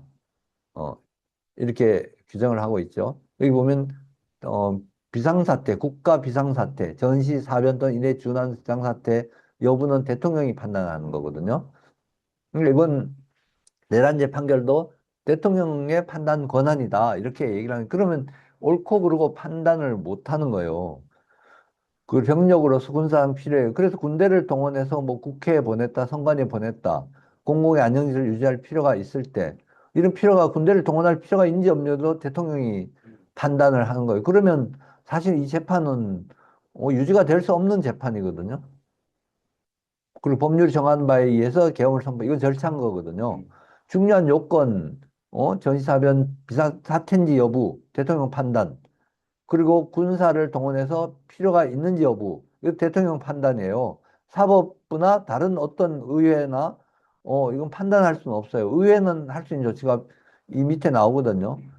5항에 국회가 제적 과반수의 찬성 계엄의 해제를 요구한 때는 대통령이 이를 해제해야 된다. 이게 의회에 주어진 권한이고 그렇다고 국회가 물론 탄핵하는데 그거는 이제 탄핵은 뭐냐면 전체적인 헌법 위반이 아니냐면 이거는 그 그것도 절차가 주어지는 거거든요. 그렇다고 대통령 계엄령 선포하고 군대를 동원하고 자체가 이게 불법으로 판단될 수도 없고 판단돼서는 안 되는 게 대한민국 헌법이거든요. 대한민국 헌법 질서는 대통령 중심제 헌법이고, 만약 대통령에 대한 이 비상대권은 굉장히 강력한 거예요. 이걸 안 주어지면 국군 통수권자로서 대통령이 전시 사변 준한 비상사태에서 어떻게 병력을 동원을 하고, 그 병력들이 대통령의 지휘를 안 따를 수도 있을 거 아니에요. 이 따라 평가되니까. 나중에 지금처럼 이런 상황이면 대한민국 군대가 비상사태에서 대통령의 그런 그 지시를 따르겠냐 이거죠. 의회 다수석 그쪽 눈치를 보게 되잖아요. 이 법원에서 이렇게 해버리니까. 계엄은 비상계엄과 경비계엄으로 한다. 뭐 비상계엄 선포되면 영장제도, 언론 출판, 집회, 결사의 자유, 정부나 법원의 권한에 대해서 특별한 조치를 할 수 있다 이렇게 돼 있거든요. 그러니까 군사법원에서 재판할 수가 있는 거고 또 영장제도가 무효가 될 수가 있고요. 그리고 계엄 선발된 국회에 통과해야 된다. 다만 뭐 국회를 해산하라 이런 얘기는 없고 또 윤 대통령이 국회를 해산하거나 국회의 권한을 배제한 적은 없거든요. 그거는 우리가 뉴스에도 다 나오고 그거는 분명히 팩트예요. 어, 근데 그걸 가지고 뭐 국회에 군대 보낸 것 자체가 불법이다. 그건 아닌 거거든요.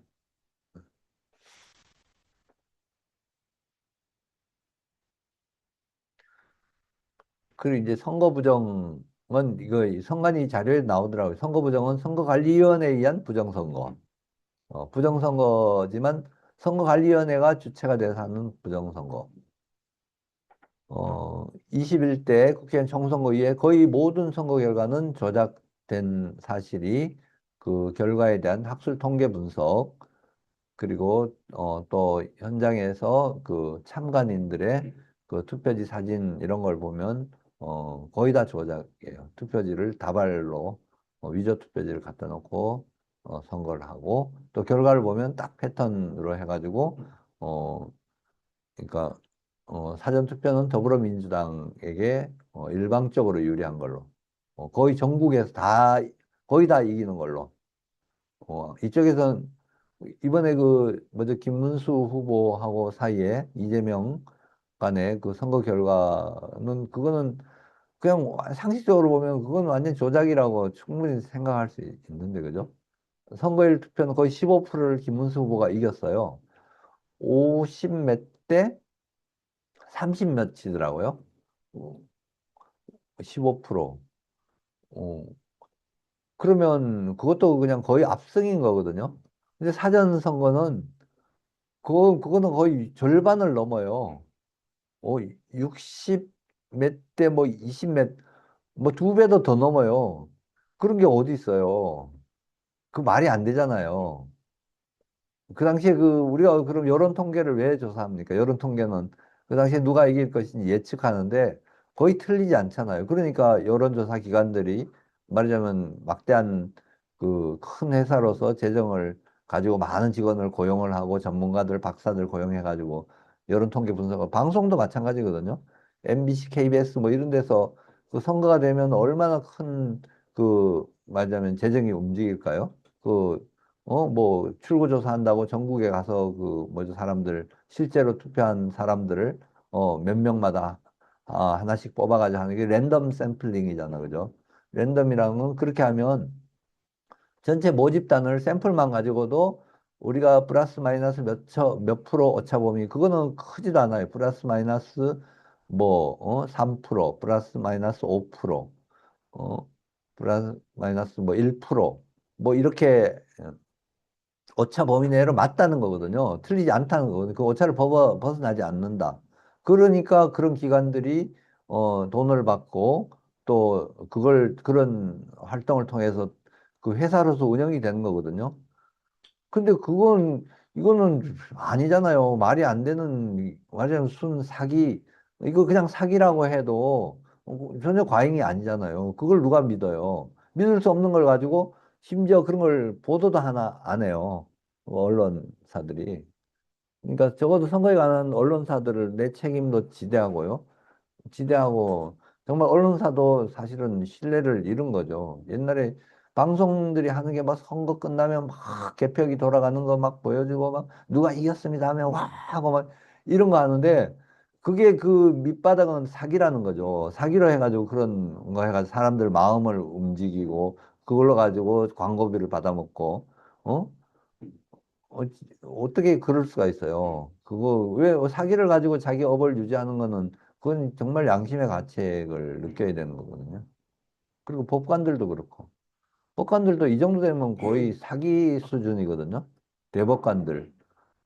제가 그 영등포을 그 4.15 총선 투표지는 그 김민석 현 총리의 선거였거든요. 그거 이제 검증기일에 그날 그 황교안 그 자유와 혁신 대표님도 그 자리에 들어오시고 우리 민경욱 의원 변호사들도 많이 들어왔어요. 반대 투표지가 이 전부 신권 다발인 거예요. 사전 당일 투표지. 그래가지고 저도 이제 그 전에 그 민경욱 연수를 거기 검증에 제가 경험을 하고 그때는 하고 내가 분명히 이게 확신이 안 서니까 그 검증하는 데 시간을 보내고 그 후에 뭐 재판하고 이렇게 하는데 이거 보니까 이건 당장 이거는 가짜인 거예요. 그래서 그 대법관 조재현 대법관이 그날 그걸 진행을 하는데 그 옆에 서가지고 전 무효입니다 계속 주장을 했어요. 근데 이분이 갑자기 엉뚱하게 투표지를 한 장 주워들더니 여기 접은 것도 있네요 이러는 거예요. 이게 어디 접은 거냐? 이건 보관 상태에서 저절로 이렇게 좀 구부러진 건데 이걸 접은 거라 그러냐고. 전부 다 이거 저 신권다발 위조 투표지인데 그런 이제 그 항의를 한 장면이 또 동영상이 있거든요. 그러니까 그 장면을 보면 이거 무슨 대법관이 무슨 약간 좀 사기꾼 같은 이런 생각이 들어요. 저는 이제 사실 저도 법조인 생활을 검사가 된 지 88년도부터 검사를 했고 그 후에 변호사로서 95년도부터 하니까 그러면 꽤 됐잖아요. 그죠? 95년도부터도 벌써 아마 30년, 40년 됐잖아. 그죠? 변호사 개업한 지 40년 됐고 그전에 88년도 한 7년 가까이 검사 생활을 했거든요. 그러면 거의 47년 정도 법조 생활을 했는데 그러면 법관에 대한 기본적인 존중의 태도는 제가 맡은 역할 때문에 있는 거거든요. 그리고 법원에 대한 존중 그거 안 하면 제가 이 직업을 유지를 못할 거 아니에요. 존중도 안 하는데 가서 내가 재판 받는다고 저하리고 마음을 속이고 이렇게 할 이유는 없잖아요. 근데 와, 네, 그래서 이게 법관이 사기꾼이다 이런 얘기는 감히 못 하는데 그 장면을 생각하면 거의 이거는 사기꾼 수준이다.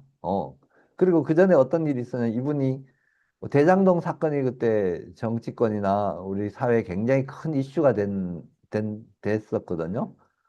근데 이분이 하루아침에 그 뭐죠 기자회견을 하더라고요. 그 뭐냐면 이재명이 어, 자기를 대장동 몸통으로 지목을 했대요.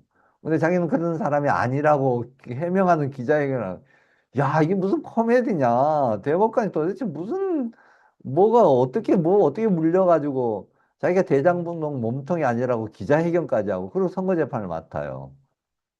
그리고 그 연수월 처음에 그 선관위 측 변호인은 대륙아주라는 법무법인인데 이분이 대륙아주 대표 변호사였는가 그래요. 그러니까 자기가 소속했던 법무법인이 저쪽에 한쪽에 대리인으로 들어왔는데 자기가 재판을 맡아가지고 그걸 하고 또 적극적으로 해요. 하고 그 투표지 삭제, 사진 삭제 지시도 하고 그래서 나중에 고소도 하긴 했지만 와, 참 그런 분들이 그분도 또 문재인 전 대통령하고 동기라서 대법관으로 임명이 됐고, 어, 그러니까 이분은 이념은 모르겠죠. 좌인지 우인지 뭐 그건 모르지만 어떻게 그럴 수가 있어요. 어떻게 자기가 회피해야 되지 않아요?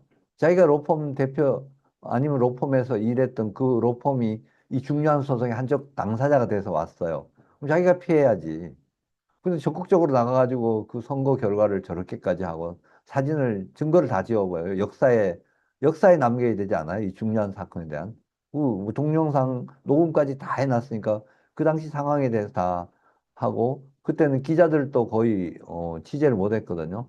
그러니까 재판 시작할 때 기자가 한 10군데 미리 지정한 기자들이 와서 시작하는 사진만 찍고 다 나갔어요. 그 이제 투표지를 본 사람은 우리 참관한 변호인들, 또 시민들 중에 참관인 들어온 분들, 이런 분들하고 법원 직원들, 판사들, 이런 사람들이 봤는데, 그 얼마나 중요한 증거예요. 백 몇십 군데가 무효라고 주장을 하고, 말하자면 국회가 다시 선거를 해야 되는 그런 정도 총선에 대한 재판인데, 이분이 그 사진 자료, 영상 자료를 다 지우라고 지시를 해요. 그리고 자기는 대장동 몸통이 아니라고 얘기를 하고, 그리고 막 투표지 흔들면서 이거는 여기 접힌 거 있다고 얘기를 하고. 이런 장면도 있었어요. 검증할 때. 분류기가 너무 오류가 많아요. 이쪽에 가면 100장씩 묶음이 세면 100장의 칸에 들어가야 되는데 92장은 여기 들어가고 나머지 저쪽으로 들어가고 뭐 하여튼 안 맞아요. 그 너무 피곤하니까 새벽에 제가 한쪽에 가서 눈 좀 붙이고 왔더니 그 기계를 바꾸고 있더라고요. 그래서 이거 왜 바꾸냐고, 그냥 궁금해서 이렇게 보고 있더니 그 조재현 대법관이 저를 보더니 이거 뭐 이게 잘 안 맞아서 바꿔야 되겠지? 이러더라고요. 맞죠? 이랬거든요. 그래서 나중에 조서에다 뭐라 권오용 변호사가 요구를 해가지고 교체했다고 이렇게 조서에다가 적어놨어요. 정말.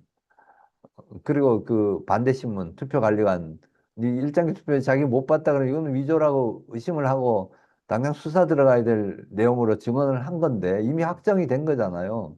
뭐 그런 게 어디 있어요? 선거할 때 투표소에서 발행 안 한 투표지가 법원에서 검증해서 거의 절반 이상이 그런 투표지로 나왔다 그러면 그거는 위조 투표지라고 봐야죠. 다른 형태야 비춰보면.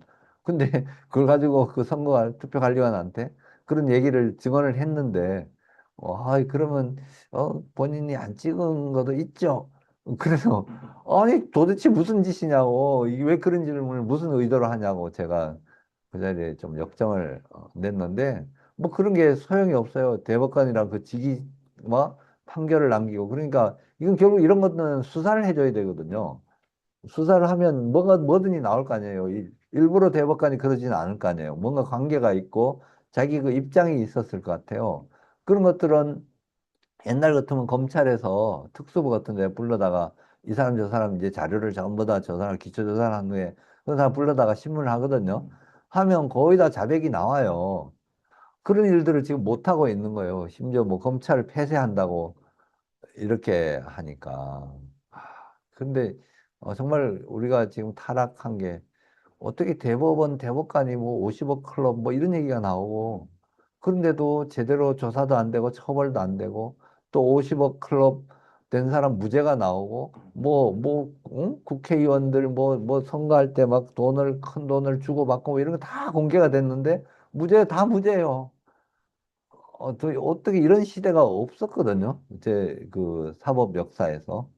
그리고 대통령이 계엄령 선포했는데 장관들, 국방장관, 장군들 다 구속해다가 사령관들 대다가 법정에서 정말 대모욕적인 그런 처우를 하고, 정말 학대를 하고 대통령을 인권 침해, 그 구치소에 일어난 일 있었잖아요. 뭐죠? 대통령 막 들었다가 떨어져가지고 다치고 어떻게 이런 일이 있을 수가 있어요? 이게 정말 그런 일들을 하고 있는데 이게 국민들은 사실 이걸 방치를 하면 안 되거든요.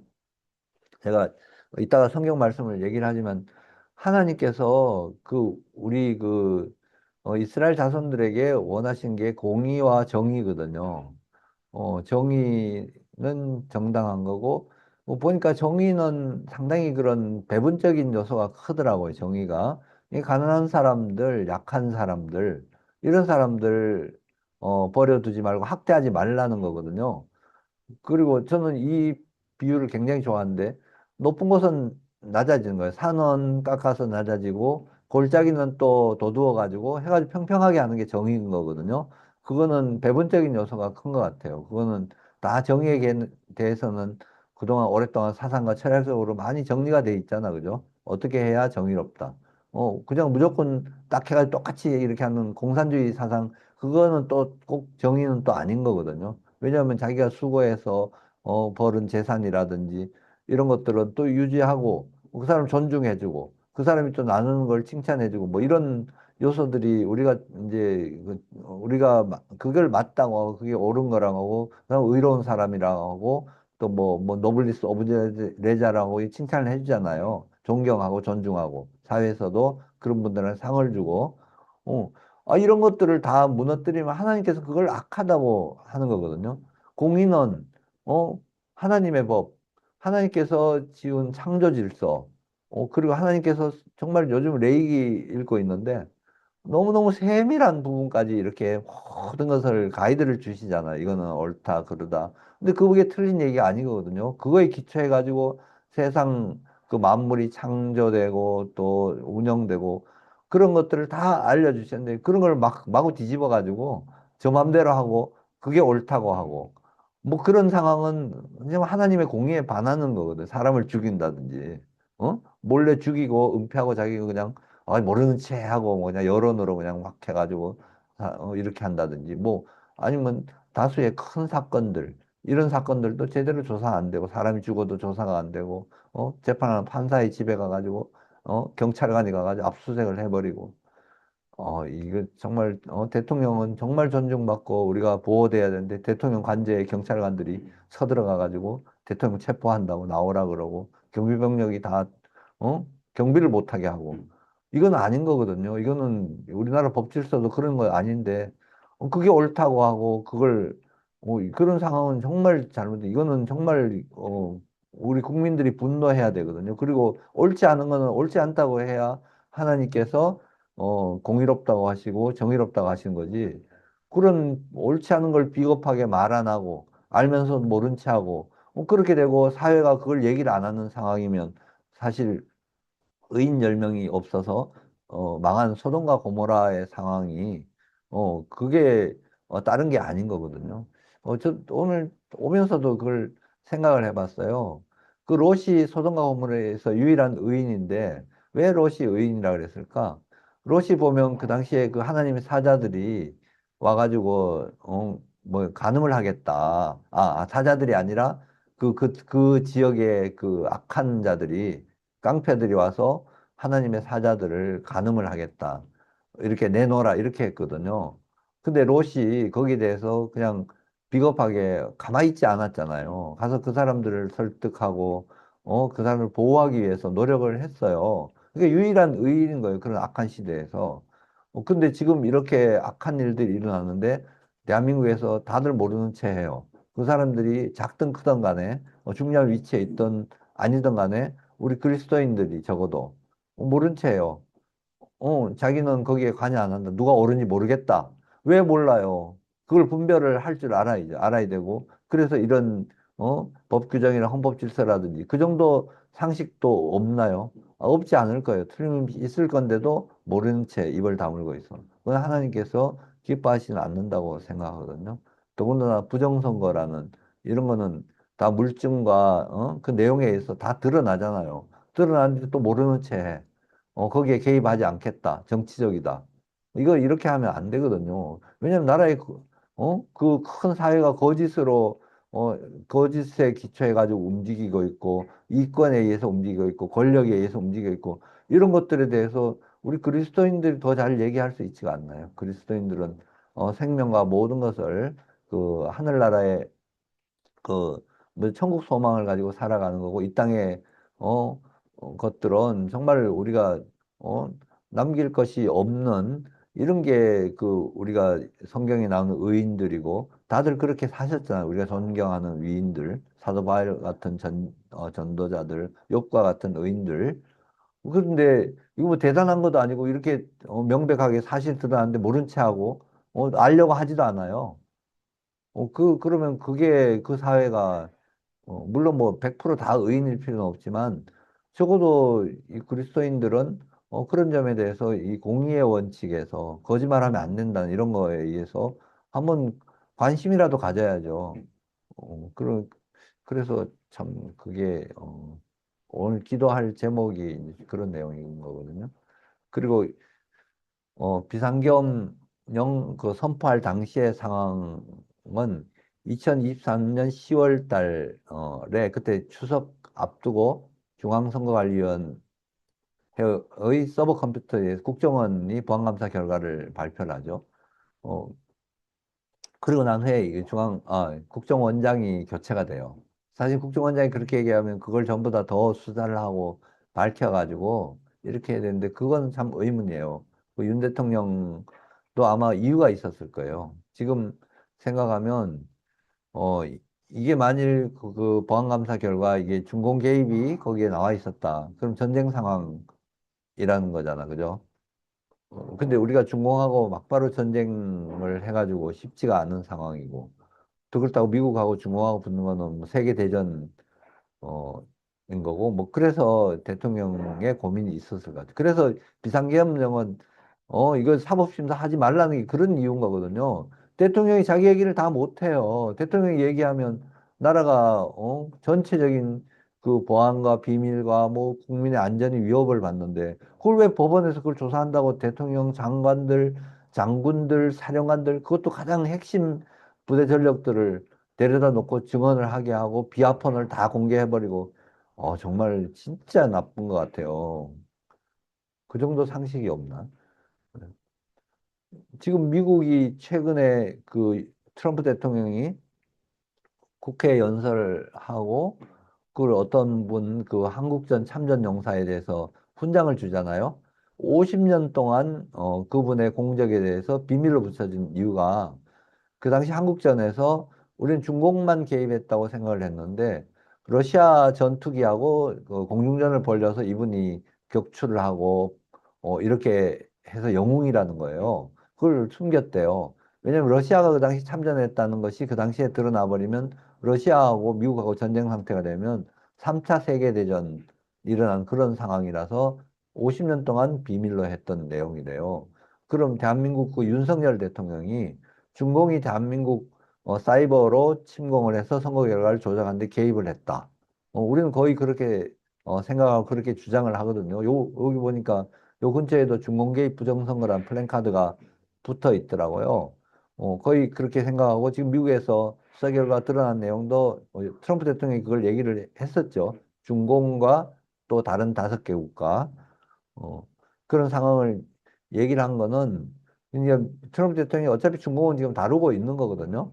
그런 상황에서 정말 조심스럽게 발표하는데 우리나라로서는 윤 대통령으로서는 그걸 공표하기에는 너무너무 큰 정보다. 이거는 국내 상황이기보다는 국제적인 상황이고 말하자면 이게 그 중공과 미국과의 그 어떤 어, 거의 싸우고 있는 이런 상황에서는 거의 냉전과 같은 그런 요소. 그래서 미리 김영현 장관이 한미 상호 방위 조약에 사이버 공격에 대해서도 개입하는 그런 조항을 미리 준비를 하고 계엄령을 선포한 게 이제 저 나름대로 이제 최근에 그런 것들이 어느 정도 추측이 되거든요. 아, 윤 대통령의 입장이. 그래서 난 윤 대통령한테 오늘 아침에도 참 고맙다고 생각을 한 이유가 이분이 참, 어떻게 보면 위대한 일을 하시고 본인이 고초를 겪고 있잖아요. 그리고 생각보다 저 길게 구금이 되고 또 사모님도 정말 구금이 되고 저렇게 엄청나게 무기징역이라고 하고 법정에서 망신을 주고 그런데도 지금까지 떳떳하게 자기 설명하고 해요. 근데 그런 분들을 좀 이렇게 보호하고 보장할 수 있는 그런 사회, 그게 안 되는 게 정말 너무 지금 도덕 질서가 무너져 있는 거예요. 국가, 국민들도 아무리 당이 다르고 정치적인 야심이 있다고 하지만 이렇게까지 정말, 정말 양아치 같은 짓을 하고 있는 거거든요. 우리나라 국가의 뭐 대표자고 국군 통수長, 그분이 계엄령을 통해 군사작전하는 게 좀 과하다 하면 거기에 따라 과하다고 정치적인 그런 책임이라든지 이렇게 묻는 그게 민주주의고 민주주의 아니에요. 근데 저렇게 저걸 내란도 아닌 걸 내란이라고 해가지고 하고 재판에서 모든 장군들 특수연하는 그 방첩사령 뭐 무슨 정말 안타까워요. 그 장군들은 명예로 살잖아, 그죠? 그분 전쟁 나면 자기 목숨을 또 가장 먼저 버릴 사람들, 지휘관들을 보호하고 뭐 이럴 사람들을 저렇게 재판을 세우고 비겁하게 만들고 그리고 군사기밀을 다 까발려 버리고 이건 참, 참 악한 거예요. 지금 권력이 악한 거예요. 권력의 질이 낮고 양아치보다 못하고. 내가 국회의원 된 친구들 중에 내 후배 검사도 있고 한데 너무 안타까워요. 그런 친구들 내 좋게 생각했는데 어떻게 이런 상황에 대해서 저렇게 행동을 할까? 정말 너무 안타까워요. 그래서 보안감사가 있었고, 보안감사는 보니까 이 해킹 가능하다는 거거든요. 뭐그 선관위는 이게 내부망이고 뭐 폐쇄돼가지고 뭐 안에서 안 도와주면 못하니까 누가 침입했던 증거가 없다 뭐 이렇게 얘기를 하는데 그냥 들어올 수 있다는 거예요. 해킹. 그리고 선거 결과를 조작할 수 있고, 그리고 유권자 수를 늘릴 수가 있고. 제가 볼 때는 그 늘린 걸 그런 아마 캐치를 했기 때문에 그런 얘기를 했을 거예요. 그리고 내가 국정원 보안감사 결과를 발표를 보니까, 너무 놀랐어요. 그 내용이 우리가 그 선거무효 소송을 하면서 봤던 내용하고 다 이렇게 연결이 되는 거예요. 그 어떻게 조작을 한 방식. 어, 그러니까 QR코드를 사용을 하는 거는 QR코드가 그 인식이 분명하게 뭐 구별이 되잖아요. QR코드가 숫자가 굉장히 많은 숫자거든요. 그러니까 분명히 그 고유성에 대한 인식이 분명하고 또 쉬워요. 워낙 자료가 많으니까 컴퓨터로 파악하면 당장 파악이 빨리 그 반응을 빨리 할 수 있는 거예요. 그러니까 위조 투표지 그 수많은 양을 할 때는 QR코드가 딱인 거예요. 똑같이 만들 수 있으니까.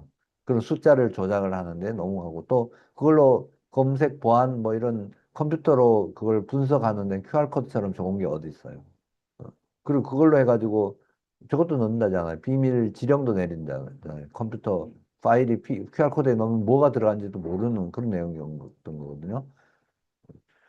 그리고 또 그전에 그 김재용 대표라는 분이 이분이 돌아가셨어요. 그때 차 사고로 돌아가셨는데 이분이 초창기부터 선거 부정에 대해서 밝히고 다니고 육군 장교 출신인데 이분이 돌아가셨는데 이분이 중요한 그 일을 하나 하신 게 자기에 대한 재판을 통해 가지고 중앙선관위 과장급 되는 사람 그 컴퓨터 담당하는 사람을 불러내다 증언을 한 게 있는데 4.15 총선 때 이제 선관위 직원들로 하여금 그때 코로나니까 재택근무를 하게 하고 그 선관위 명부를 선거 전에 미리 다운받게 하고 그 방식을 저걸로 했다는 거예요. VPN이라는 장비를 사용하게 했다는 거예요. 그 나는 그 VPN이 뭔가 뭐 나름대로 그 네이버 검색해가지고 보니까 무슨 뭐 이렇게 연결을 하는 거다. 서버하고 개인 컴퓨터하고 연결하는 거다.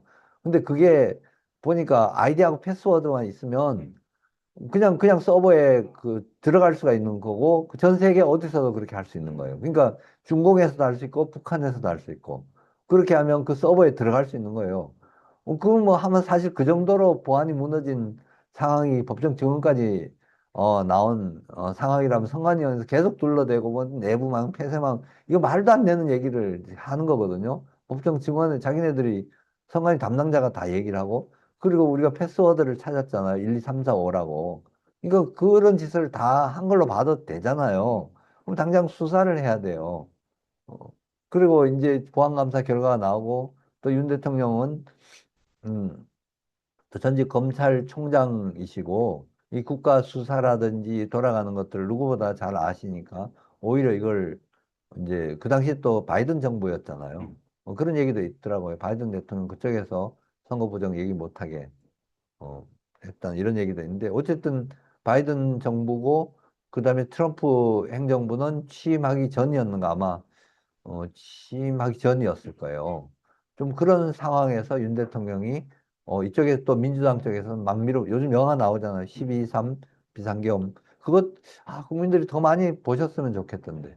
그게 다 방송에서 뉴스에 다 나왔던 걸 편집한 건데 그걸 보면 너무너무 뚜렷하거든요. 뚜렷한데 저도 그걸 보니까 이거 너무 분명하다. 근데 그런 거 한번 보면 다 잊어버리잖아요. 잊어버리는데 다큐 그 감독이 그걸 전부 다 이렇게 쫙 하니까 이거는 지금 현재 대한민국이 어떻게 굴러왔는지 알 수 있고 윤 대통령에 대해서 저기 내란머리가 어떤 상황인지 알 수 있는데 국민들이 더 많이 보셨으면 좋겠거든요. 근데 거의 이제 상영관 점점 문을 닫는다고 오늘 누가 인포메이션 주던데 이거 좀 더 주변에 뭐 이렇게 사람들 좀 모으면 아마 비용 그렇게 많지 않아도 영화를 상영해 주신 것 같은데 이렇게 좀 계속 좀 이어갔으면 좋겠거든요. 어. 그리고 4.10 총선이 있었어요. 지금 현재 국회를 구성한 그 총선 직전에 우리 허병기 교수님 같은 분들이 그 행안부 장관 이런 분들도 만나고 우리 맹주성 교수님 그리고 조언도 많이 하고 또 대통령한테도 인포메이션이 많이 들어갔어요. 대통령 다 알고 계시더라고요. 알고 부정선거랑 알고 계시고 대비하니까 이번 총선에는 그런 일이 없을 거다. 이런 얘기까지 제가 전해 들었거든요. 그 저는 믿었어요. 믿었는데 총선 결과는 더 최악인 거예요. 그리고 뭐 부정선거 증거물들은 막 곳곳에 나오는데도 뭐 전혀 그래서 저는 윤 대통령 좀 실망했어요. 그 당시에는. 어떻게 이렇게, 왜냐면 저는 그분이 검사 출신이니까 정의감이 있기 때문에 언젠가는 이거 수사된다고 생각을 했는데, 총선에 또 본인이 이거는 대비한다고 얘기하셨는데, 그리고 그 행안부 장관, 이상민 장관 같은 분은, 투표함을 경찰관 시켜서 절절 따라다니게 한다. 이런 얘기까지 그 언론 인터뷰 하셨거든요. 그런데 이렇게 되니까, 이거 너무 실망스럽다. 도대체 윤 대통령이 어떤 입장이냐. 그렇게까지 했거든요. 그런데 이분이 이제 비상계엄령을 선포했다는 거예요. 요거는 이제 국정원 그 보도자료인데 여기 보면 쭉 나오거든요. 지금 대한민국 선거 시스템이 이렇다는 거예요. 보안이 이거 말이 안 돼요. 선거 결과를 컴퓨터로 들어가서 기표를 이쪽에 한 걸 저쪽으로 바꿀 수 있고 투표지를 전부 위조해가지고 갖다 놓고 뭐 이런 선거인 거예요. 그야말로 너무 말도 안 되는 짓들을 한 거예요. 무슨 사기판이에요. 아니 공무원들 동원하고 국가 재정, 막대한 재정 동원해가 이런 짓 하고 있다는 거거든요. 어. 그래서 비상계엄 선포하고 저도 자고 일어나서 비상계엄 선포했는데 또 제 아내가 해제됐다고 하는 거예요. 그래서 비상계엄 왜 했지? 그거 국회 과반수 의결이면 해제되는데 그렇게 생각을 했거든요. 근데 영화를 보니까 설명이 되더라고요. 그때는 다른 거는 안 되는 상황. 이어서 윤 대통령도 뭐 이런 거 충분히 예상하셨겠죠. 그리고 군사적으로 한미 상호 방위 조약까지 바꿔놓은 그런 상황에서 설치하고 또 이런 시간을 벌면서 트럼프 대통령 집권한 이후에 그런 미국에 대해서 조금 기대했을 수도 있겠다. 그렇지만 이런 모든 본인이 아시는 정보를 국민들한테 공개하기에는 너무 이거는 위험 성이 큰 그런 정보를 지금도 본인은 아시면서도 저렇게 떳떳하게 대응하시는 것 같아요. 제가 이번 성명서 전 이게 이제 그 당시 12월 10일 날은 그날도 국회에서 탄핵 그 결정이 있었고 그날 무산되거든요. 그날 저녁에. 그날 이제 그 용산 대통령실 앞에 가서 계엄령 지지 선언을 했거든요. 저희들은 당국과 세력 척결을 위한 윤석열 대통령의 12상 비상계엄 선포는 부정선거로 국회 다수 의석을 차지한 후 탄핵 소추의 직권을 남용하여 22건의 정부 관료 탄핵 소추를 발의하고 범죄 수사와 재판을 담당한 판사와 검사를 협박하여 사법 업무를 마비시키고 국가의 본질적인 기능인 대통령과 행정부 예산을 전액 삭감하여 국가의 본질적인 기능을 마비시키려는 전시사변에 준하는 국가 비상사태에서 내려진 결단으로서 정당하다고 보는 법률가의 연대입니다. 윤석열 대통령은 20대 대통령 선거로 국민 다수의 지지를 받아 적법하게 선출된 대통령으로서 2020년도 21대 총선과 지난 4월에 치러진 22대 총선에서 부정선거를 자행한 반국가 세력이 국회의 절대 다수 의석을 차지하여 벌이고 있는 국가기능 마비 상황에 대하여 이를 척결하여 국가의 계속성과 헌법을 유지할 책무를 가진 국군 통수권자로서 법률에 의하여 절차에 따라 선포한 비상계엄 선포는 통치 행위로서 대통령의 판단이 존중되어야 합니다. 이게 사법부 판단, 이건 학, 학, 뭐, 통설 판례라고 우리가 얘기하거든요, 법학에서. 모두 다 그렇게, 아는 지식이고, 판례도 그렇다는 거. 대통령이 통치권 차원의 헌법과 법률이 규정한 권한 행사에 대해서 이를 섣불리 내란죄로 규정하고 수사하는 것은 또 다른 국가 기능과 헌법 질서의 교란을 가져오므로 중단되어야 할 것입니다. 그 당시에 뭐 국회 뭐 이런 사람들이 이제 이걸 내란이라고 하고 뭐 심지어 아까 얘기한 천대엽 대법관 또 은근히 그런 식으로 위법한다는 식으로 얘기를 해서 제가 이제 이 성명에다 이런 내용을 적었거든요. 계엄령을 통하여 중앙선거관리위원회에 입수된 전산 자료 등 증거들에 대해서 먼저 확인하고 부정선거가 자행된 증거가 있다면 그에 대한 수사와 처리, 향후 전국의 운영에 대하여 대통령, 정부, 사법부, 국회가 협조함으로써 국민의 불안과 불편을 최소화하는 데 힘을 모아야 할 것입니다. 국회는 대통령에 대한 부당한 탄핵 시도를 중단하여야 합니다. 국회는 대통령으로부터 부정선거에 대한 의견을 진지하게 청취하고 청문회와 국정조사를 통하여 그 사실을 파악하여 부정선거를 자행한 반국가 세력의 척결과 함께 현재 무너져 있는 헌법 질서를 회복하고 국민의 신뢰를 회복하는 노력에 협력할 것을 강력히 촉구합니다. 저희 법률가들은 국가의 헌법 질서 유지와 대통령의 직책을 수행하기 위해서 법적인 어, 계엄령을 선포한 윤 대통령에 대해서 법적인 자문과 연구, 변호 등 법률 지원을 제공하기 위한 준비가 되어 있음을 말씀드리고 향후 어떠한 경우도 공산주의자들에게 빌미를 주어 자유민주주의 체제가 흔들리지 않도록 헌법과 자유주의 체제 수호를 위한 결단으로 이 자리에 섰음을 말씀드립니다. 2024년 12월 10일 변호사 권오영, 강신업, 고영일, 김기수, 김사일, 도태우, 박주연, 윤용진, 이준기, 장재, 정희연, 허만호, 현삼상 변호사회 법률가 일동. 이렇게 제가 그 당시에 급하게 이분들 이제 연대 서명에 참여하신다고 해서 했는데 이분들 중에는 검찰청 차장검사 출신도 있고요. 대검찰청에. 그러니까 고등검찰청 검사장 정도 되는 전직 분들, 뭐 굉장히, 그 부장검사, 검찰에서 날리는 이런 분들도 많이 계시고, 또, 고영일 변호사님, 이런 분들은 정당 대표도 하셨고, 이런 분들이 전부 다, 동의를 했는데, 그날 저녁에 이제 탄핵, 결정이 기각이 됐거든요. 그래서 안심을 했는데, 그 후에 막 대통령 체포한다고 경찰관들이 동원이 되고 저는 그 말이 안 되잖아요. 어떻게 대통령이 임명한 어, 장관 또 경찰국 총장 뭐 검찰총장 뭐 근데 도대체 누가 대통령을 체포한다는 거예요? 이 지휘 체계가 맞지 않잖아요. 그게 자체가 반역이고 내란인 거죠. 그 세력이 나중에 이제 사실 조사가 돼야 돼요. 도대체 너희들은 어떤 지시 받고 이렇게 3천 명이 동원됐냐? 어? 사실 경찰관들이 항명하려면 그런 데 항명을 해야 되는 거거든요. 이거 말이 안 되잖아요. 우리나라 체계가 대통령 중심제고 대통령이 국군 통수권자고 모든 경찰 행정권의 최고 책임자인데 어떻게 대통령을 체포한다고 저렇게 나서가지고 그거 완전히 반란이고 반역인 거거든요. 그게 그대로 다 무사 통과되고 국민이 아무리 외쳐도 안 되고 아 이거 참 불의한 세태거든요. 아, 음.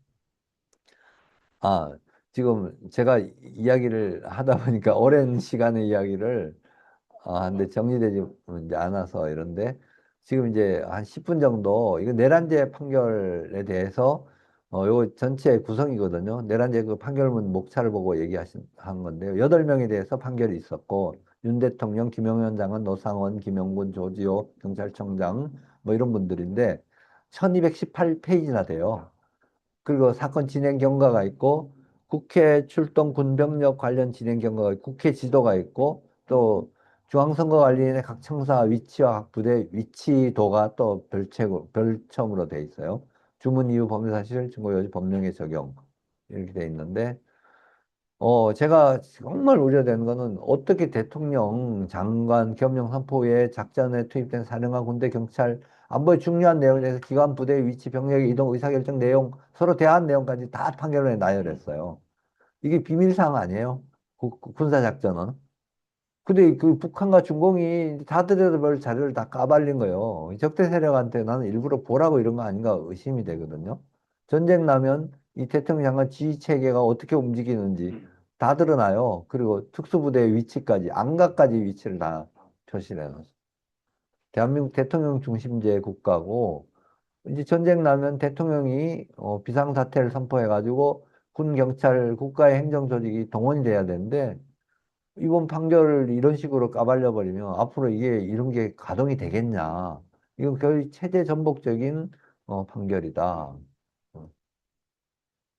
그리고 판결 이유가 다르다. 판결 이유에서 분명히 사법심사 대상이 아니라고 하는데 대통령이 뭐 군을 국회에 보낸 건 잘못이다. 뭐 어쩌고저쩌고.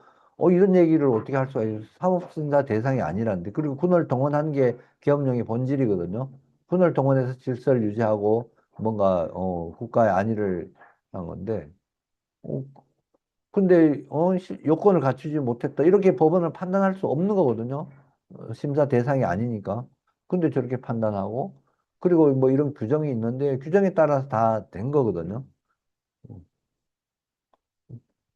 그렇게 판결했는데 근데 또 판결을 인용하는데 촛불을 훔쳐서 성경을 읽으면 안 된다 이렇게 얘기를 해요.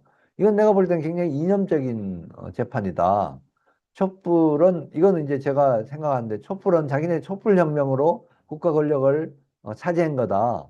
그리고 윤 대통령이 촛불을 훔쳐서 성경을 읽고 있다. 감옥에서 뭐 이런 계엄령 선포해가지고 이게 굉장히 이념입니다. 이거는 완전히 그 자기네들이 혁명을 성공시킨 세력으로 그렇게 사법부가 저렇게 판단한 거 아닌가 이런 생각이 굉장히 우려가 돼요. 판사는 그런 역할이 아니거든요. 우리나라는 자유민주 체제 헌법 질서고 그리고 찰스 1세 청교도 혁명을 인용을 했는데 윤 대통령이 뭐 찰스 1세와 같은 왕정국가의 왕도 아니고 이거 이 당시에 뭐 국회의 주권을 존중해 우리나라 국회를 다 존중하고 상권 분립이거든요. 대통령과 행정부는 존중되고 국회도 존중이 되고 사법부도 존중이 되고 이래가지고 견제와 균형을 통해 가지고 다 이것군 헌법 질서와 법 질서가 돼 있는데 대통령은 대통령의 권한을 행사할 권한이 있고 국회는 국회의 권한을 행사한 거거든요. 계엄령 해제한 거. 그런데 그걸 가지고 뭐 찰스 1세 청교도 혁명 그 단두대까지 처벌받았잖아요. 그런 걸 인용을 하고 이건 좀 너무 이상하다.